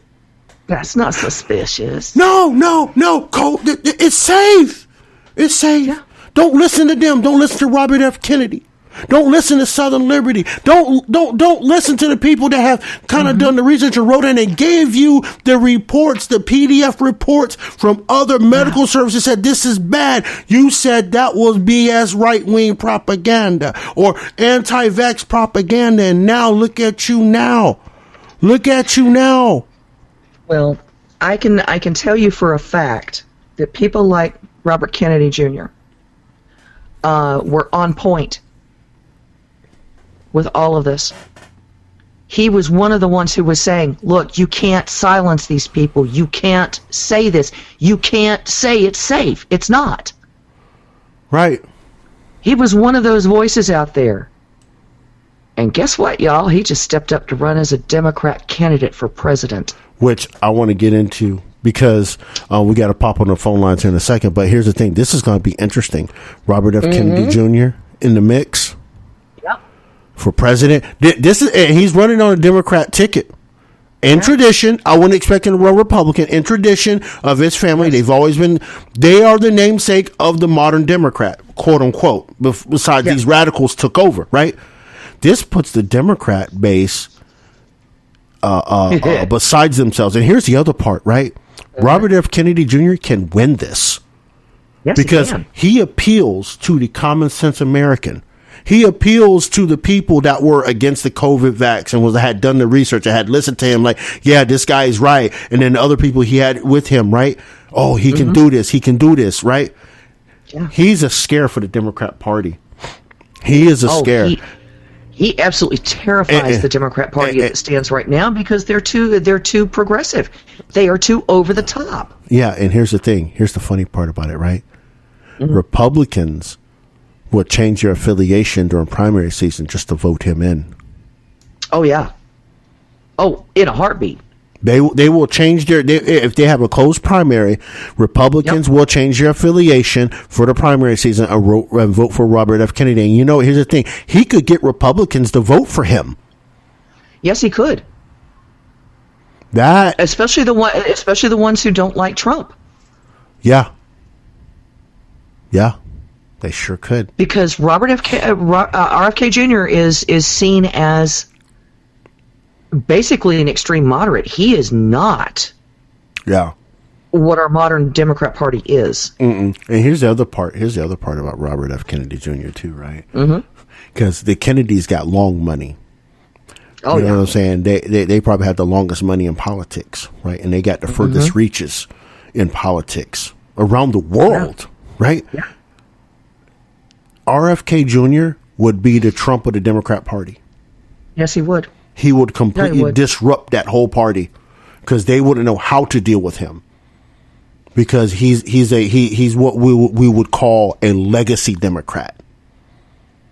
Right, he'd be a legacy Democrat. You know what I'm saying? Yeah. Running for the president. I'm just saying he could get 80 million votes. I could see him getting 80 million votes. I can't. I don't necessarily see him beating Trump, especially not at this point. Oh, I can see him beating Trump. I can see him beating Trump, and that's honest. That's honest. I could if he messages correctly, he could beat Trump. He very well could because remember I just mentioned before there's a lot of Republicans, a lot of quote unquote MAGA supporters that are going against Donald Trump because of the whole Operation Warp Speed. Right now, like, oh, look what they're doing, and now and so I could see him beating Trump. Maybe not 80 million. If it's a different candidate, I could see 80 million against Trump. Yeah. I could see him getting 70. I can see him getting 70 million votes. I could see that. It would be a very close race if nothing else. Yeah. And the fact of the matter is I really can't see any other Democrat that they would have in the field who would come anywhere close to beating him. Yeah. In the primaries. Nope, not at all. Not a single person. Biden couldn't beat. Nobody could beat him. Nobody. No, because look, he appeals to those of us who remember JFK. There are too many of us who remember, and I wasn't old enough to be there, okay, but history classes and everything else, and the Zapruder films and all that stuff. I grew up in Texas, y'all. The Zapruder films were an annual event in our schools. Right. The policies of the Democrats from back then will resonate with the current Democrats who are middle of the road. Yeah. The ones who are more like Joe Manchin than they are AOC. Right. Correct. So, yeah, I could see it being a very, very tight race for any Republican if RFK Jr. gets the nomination for the Democrat Party. Yeah. And I could see that happening. Oh yeah. He's got. And here's the thing. He's got something to prove. He's got a chip on his shoulder. I mean. Oh yeah. The CIA and the FBI killed his uncle and his father. Oh yeah. He's got a chip on his shoulder. And he would be the guy. You know what? He would be the guy. If he ever got in, he would be the guy to dismantle the CIA and the FBI. He would be the guy. Oh, hell yeah. He would be the guy to dismantle them. I won't say that out loud, but y'all heard it. Y'all heard it here. Right? I didn't say it, so. That's what I'm saying. He would be the guy to dismantle them. Yeah, he would. He would. The only drawback that I see with him is his voice. He drives me nuts. He sounds just like Eunice. I mean, honest to God, he does. But that's just one of those things. It is what it is. Yeah. But intellectually and politically, yeah, I could see him walking away with the DNC nomination. And there'd be nothing they could do about it. There'd be nothing they could do unless they win against. And here's the thing: the whole Bernie thing wasn't too much of a huge measure. But if RFK overwhelmingly got the primary votes, and they used superdelegates to shift the paradigm, boy, that would be bad news. Very, very bad news. Yes, it would. That would be ultimate and ultra bad news. We gotta do the thing here real quick. We gotta open up that thing called the phone lines. So you already know what to do. 563-999-1708 again. 569. Not 569, 563. Dang, I can't count that high. 563-999-1708. Call in with your comments, questions, and short opinions. You already know how it go down. We gotta keep it easy and breezy. We gotta roll out like an Autobot. You know what I'm saying? 563-999-1708. 563-999-1708. Come on through. Call on in. Comments on the day. Tennessee, the Tennessee Democrat expulsion. We talked about the whole Nike thing. We talked about the Anheuser-Busch thing. We've talked about those things like that. So y'all come on through with your opinions and commentary. First call on the line, 270, Mr. Rico. Come through like good old Kung Fu, baby. It was good. I hear from Jesse Waters himself that the subpoenas are coming. The subpoenas for what? The subpoenas for the banks of the Biden family. Yes, I heard about that today too. Oh boy! Oh yeah, they are putting subpoenas out left and right for the banks that have dealt with the Biden family. Peachment. Yep. Let's go ahead and get our peach schnapps and everything else going, Rico. Peach we can be making peach mints and cream de mint. That's right. Peach schnapps and cream de mint. We're gonna be making peach mints pretty soon. Peach mint. Peach mints. I hope this exposes something huge, and I think, and I hope it's not limited to the Biden family. I hope it's over. It's overarching Democratic Party. Yeah, man. Look, Rico. Take out the whole political apparatus because we know they're all connected. Come on. Yeah, they are. Yeah, I want to see how these people make their money somehow. They're making money. It seems like Democrats make a lot of money and Republicans have to earn it. I mean, that's what it feels like. It feels like Republicans can't do anything. But Democrats, all they have to do is become a Democrat and they just somehow get money. I don't get it. I do have a question for you about Jews. Oh, jeez, Here we go. Oh, come on. I'm just wondering, why are they so hated by Muslims, and why are they so hated here? Okay, so here's the thing. Here's the thing, right? Propaganda's a bitch, right? I mean, when we're talking about, like, especially like Palestine and Israel, like, here's the thing. United States, they stoke the flames on both sides. They create the state of Israel, and then they give Palestine arms. And then we build the Iron Dome, right? So really, it's only hate there because of it being fueled by, I'm going to say it out loud, a CIA undercurrent. Yeah. I think it's a CIA undercurrent in both nations causing these flare-ups that cause them to do this, because we're not going to sit here and send so much military armament to both teams. Yeah. You can defend yourself. We're going to build you the Iron Dome. Come on, man. The hate is not real. No, per se, over there. We've played both ends against the middle for decades because war makes money for the American government. That's correct. That's right. Now in America, right? The reason we have this anti-Jew hate we have here, right? goes back to the infusion of neo-Nazis in our government. I mean, right? We had to. I mean, come on, people that read Operation Paperclip knows what we did, right? Yeah. We brought high-ranking Nazis and brought their rhetoric with them into our government, and they had already perfected hate propaganda. We just instilled them in our government, right? And by the time we instilled them in our government, what did we have at that time? We had Jim Crow. Jim Crow was at its height, right, in the late 1940s up into the early 60s. That was the height of Jim Crow. What did we have in place in federal government places? We had Nazis. It worked out perfectly. Government got what they wanted. Why did Hitler hate the Jews? I knew he hated them with a passion, but why? It all goes back to. Well, it goes back to the whole thing. Well, Jews own everything, and it's kind of the rhetoric we hear now in the United States. The Jews own everything, this, that, and the third. And Jews are connected, right? There's no doubt about they're connected, right?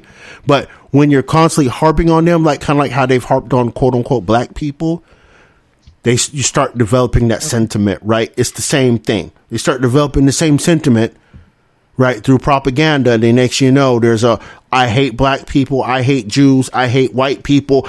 You know what I'm saying? It's the same propaganda mix, man. Well, right? And it also goes back to a perception, okay? Because Jews from the beginning of time have always been in the business of things like shipping and distribution and sales, okay? Yep. They're very good at things like that. It's always made them a fortune because they're the best in the world at it. Yes.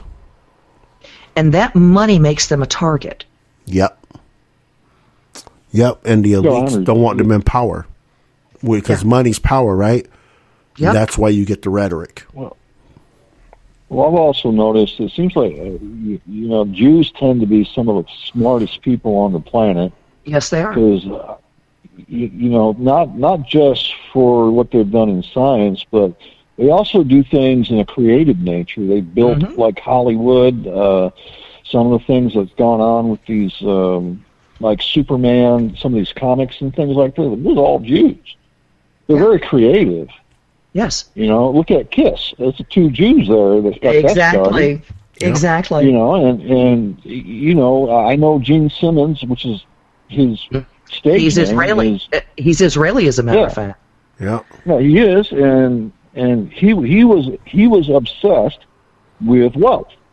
And that's the reason why he turned Kiss not into a band, but a brand.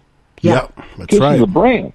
Yep. It is a brand, and it's been that way for years. And you're talking to a woman whose husband is an original member of the Kiss Army. Yeah. Well, the music that they've got, they've got some good songs out there, but they're not one of the greatest bands ever. But they were fun to watch when you got them on stage. They did the things that made an impression on people. When you walked away from a Kiss show, you walked away from a presentation that blew you away. Yeah, absolutely. So the loudest concert the Jews just know how to. Yeah, the Jews just know how to put things together creatively. They know how to make money. They know how to do all that, and that's because they're geared for it. But that incites violence. That incites jealousy. That incites violence, and it incites hatred because other people don't have those gifts. Right, and we also have to understand too, right? FDR's propaganda against Jews didn't help, and that's where Hitler got his idea from, right? And I really still think deep down, and I can't find the missing link yet.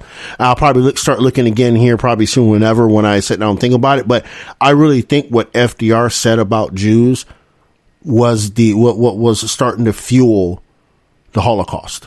I firmly believe that. Yeah. I firmly believe that. I think that was the linchpin as well.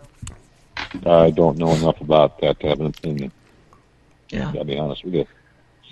All right, I'll let you guys go, and I'll listen to you on the old Marantz. All right, appreciate you, man. Appreciate you. Hugs, honey. Always. So, hey, before we get the next call, make sure 563-999-1708. Right, we we're talking about, again, we're talking about Tennessee Democrat expulsion. We're talking about the Nike, the Anheuser-Busch, and all these things. And we got to roll out. Remember, keep it easy and breezy. We'll do the things. 541, Miss Marlene, come through like Kung Fu. How you doing? I'm doing fine, Rod. Hey, Cal. Hey, honey. You know, we were talking about impeaching, and that reminded me.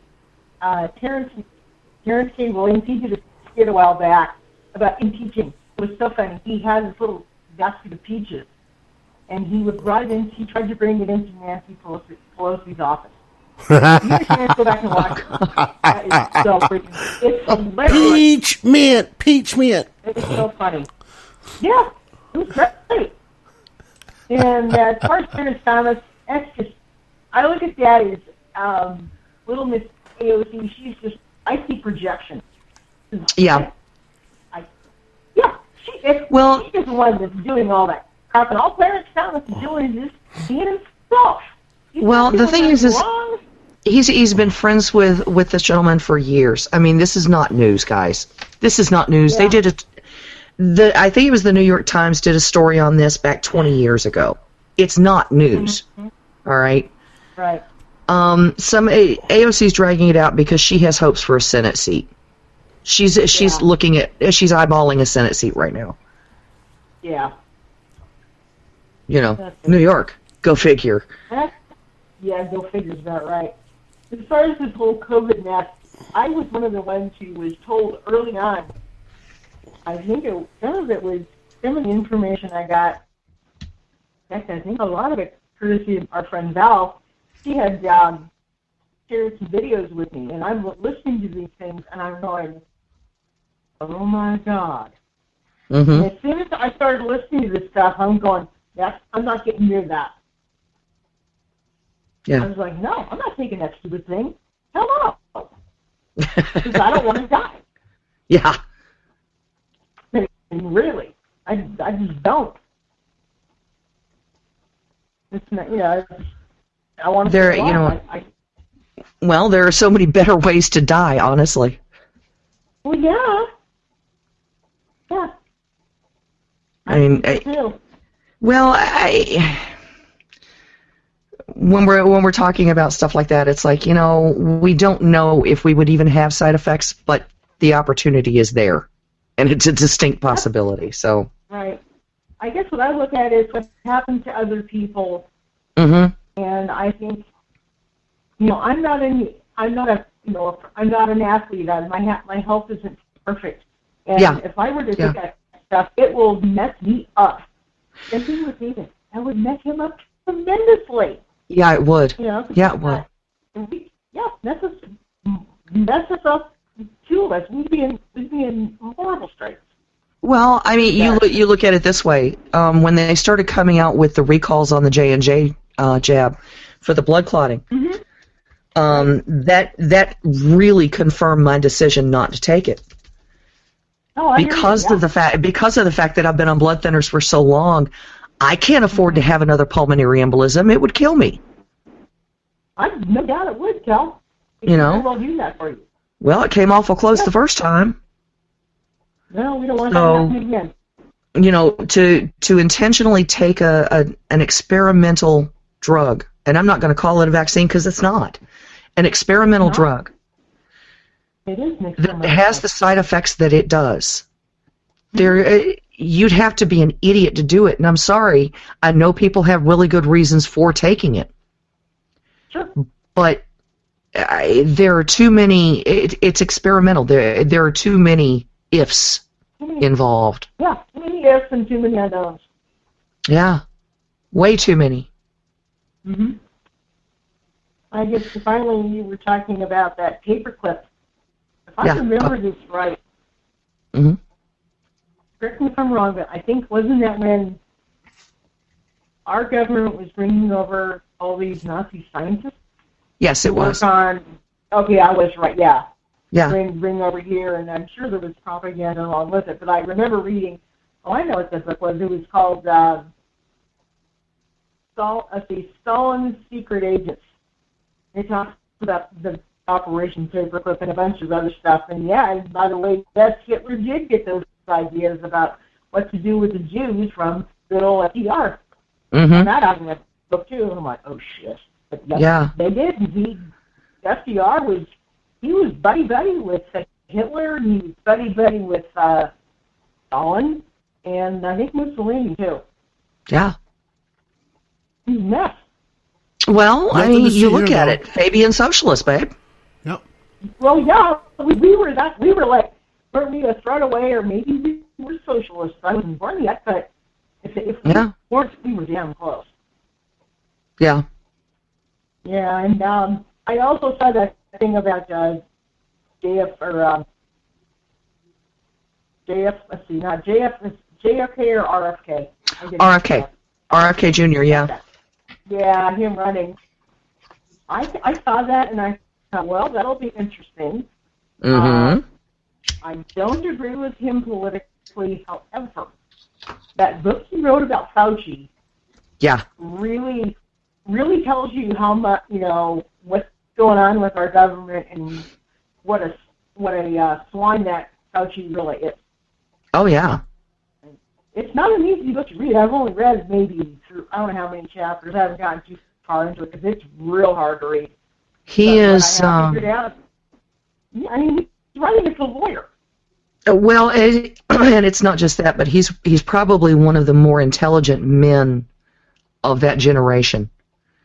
I mean, he really is an extraordinary intellect.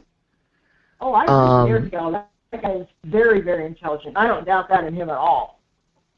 And the thing is he doesn't pretend. He doesn't pull any punches, and he's not going to speak down to his audience. And I like that. Right. Me too. Even though he's a Democrat, I like the fact. Yeah, I do not like his policy positions on a lot of things, but, Yeah. But he is straight up, though. And I remember watching a movie, I can't remember where it was, with Rumble or somewhere, and he was reading through part of his book, and he was talking about this stuff, and it's like, yeah, he's pulling no punches. He says, this is this, and this is that, and this is the other thing, and, and the truth of the matter is, what kills me is, I honestly wish that, and I think it's only because he's got protection, is that Fauci needs to go. Mm-hmm. Oh, yeah. Guilty as all hell. He needs to go, and I don't mean just put in prison. I think we were talking about this on the other show a while back, but I've always thought that for someone like him who has done so many heinous crimes, we need to bring back the gallows. Well, the thing is until we have all the evidence, we can't even try him for crimes against humanity, and that's what I think he's guilty of. Well, I think he is too, but there's other things that, even if we don't go that far, that I think there is enough evidence. I just think someone needs to put it all together. Yeah, I agree. Yeah, and once we put it all together, it's going to be real obvious that, Fauci shouldn't be around anymore. And I say the gallows because, to me, that way back before either of us were really born, I always thought that was kind of a sane way to die, I guess. And then you have a little gallows thing, and they put a cover over your head so you couldn't see the face, and then they just hung you, and it was done. And Sometimes. Grave, and that was that. Very simple. I mean, forget all this, Hey, we could always bring back the headman, Yeah. Off with his head. Oh, that would be a joke. I'm sorry. I can be a little bloody in my own imagination. Come on. No problem. Yeah, that'd be the ultimate. But somehow, I think to me, I would actually approve of the hanging just because of the fact that it's so simple and it's cheap. Yeah. Well, so's a headsman's axe, but it is what it is. All right. You have anything else for us, honey? I'm not really, but I will say that I am getting closer to actually leaving this crazy state. Yay! Yes. I have. We've gotten to the point now where I know what I can afford as far as buying a house.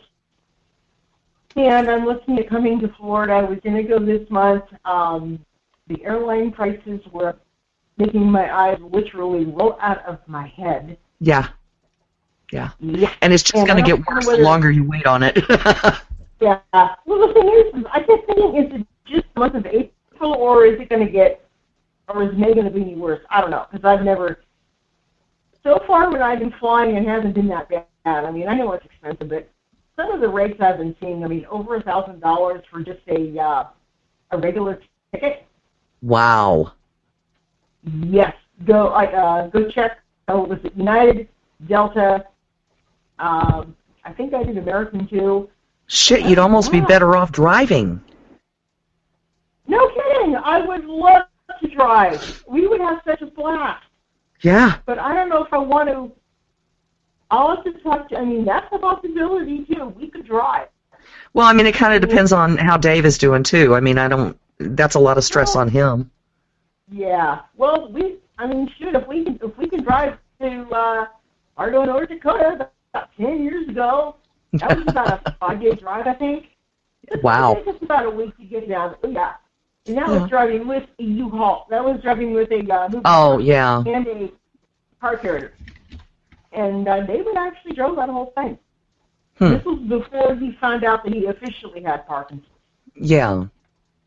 So that's the thing. I mean, if it's driving with our car, Marlene's going to have to do the driving. David may do a little, but not much. But like I say, just now it's like, okay, we'll see where we go, but I am excited.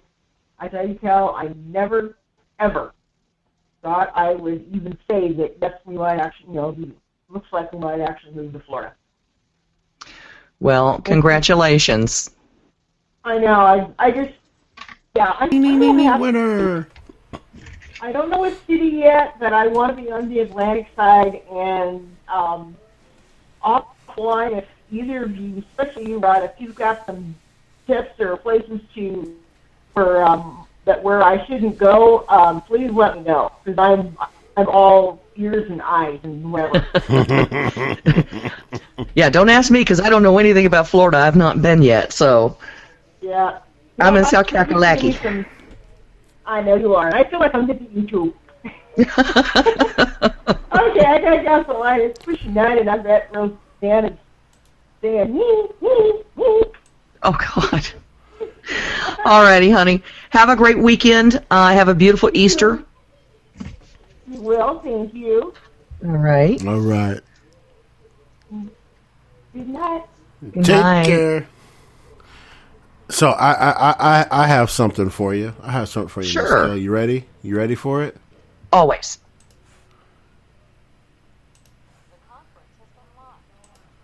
How about, check this out. I was just sitting here thinking about this, right? RFK Jr., who his running mate would be. Oh, man, that's fascinating. I have one person. That would be the perfect running mate. These two would literally destroy the two-party paradigm, even though they'd be running as Democrat. You ready? You ready for this? Rizza Islam. Really? Yeah. Rizza Islam as RFK Jr.'s running mate. Huh. Yeah? I mean, you're right. You're right. That would destroy the two-party system. You would have both parties colluding together, right? You would have both parties colluding together to take that whole thing down. They say, I don't care who we put in, we can't let these two get in. Exactly. Right? Because here's the thing. If Rizza Islam joined the ticket with RFK Jr., and they take them down like hogtied style, that would be the indicator they are planning another pandemic. Yeah. That would be the indicator. Oh, yeah. In a heartbeat. You'd be able to tell right then. But I'm thinking that would be a hell of a ticket because, one, again, RFK Jr. already puts the Democrat Party in a bind. Yeah. But now you have a air quotes, y'all, black man running as his running mate. That's young, that's intelligent, that, you know what I'm saying? Yes, he's part of the Nation of Islam, right? But here we go. The Democrat Party. I thought Farrakhan was eyeing him as his successor, though. He is. I thought so. He is. Yeah, he is. Now, with that being said, right? Mm-hmm. The Democrat Party, right? How do you shut a Kennedy down? You really can't. No. The only way to actually shut him down is to kill him. And they've done that a couple times already. They've done that 3 times already. Yeah. Right? But they love the support of the Nation of Islam. Mm-hmm. So yeah, they do. So here's the thing, right? How do you break that? Yeah. You can't without doing something crazy egregious that is wide open, you can't get rid of that duo. That duo, I'm telling you, that duo would probably win the presidency. Yeah. That duo could win the presidency. If it's against somebody. Now, again, y'all, if it's against Trump, it's going to be a tough one. But with the way Rissa Islam has appealed to quote unquote black voters on both sides.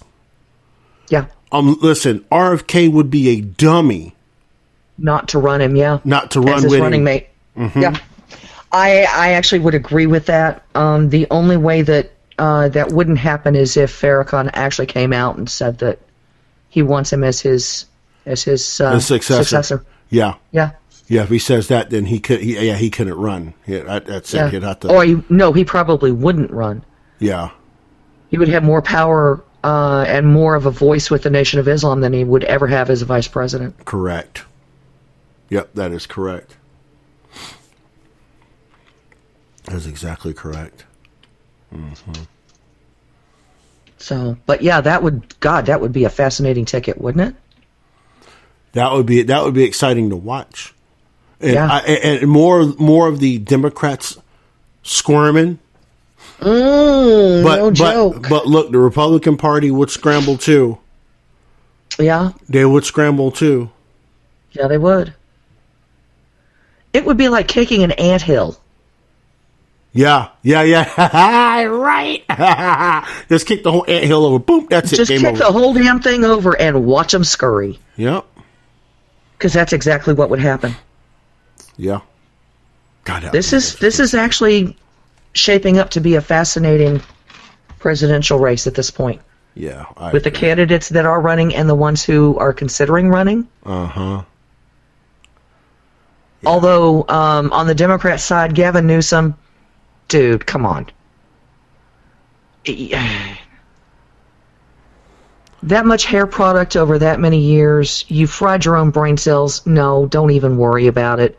You can't run for president saying that the red states are horrible. No. You can't even run for vice president saying that the red states are horrible. No. You're taking your ticket automatically at that point. Yeah. Mm-hmm. We got to roll out. Hey, everybody, have a great weekend. Appreciate you. Happy Easter, everyone. Yeah, if y'all celebrate that Easter Bunny thing, happy all that Easter Bunny thing stuff. Mm-hmm. Happy Easter, everybody. But anyway, make sure y'all come back through on Sunday. Chasing Life, Liberty, and Monarchy. Yes, I know it's Easter, but I'm going to be out here at 8 p.m. Yep. Right. Got to do the things. Right. Just remember, I love y'all. Be safe. Enjoy your weekend. Until next time, life, love, liberty, and happiness. Peace. Thanks for listening to the Southern Liberty Podcast. If you enjoyed this episode and you'd like to help support the podcast, please share it with others. Post about it on social media. Subscribe to our Patreon at patreon.bpmg.us or leave a rating and review on iTunes. To catch all the latest from Roderick, you can follow him on social media at manofjustice007. Thanks again, and we'll see you next time.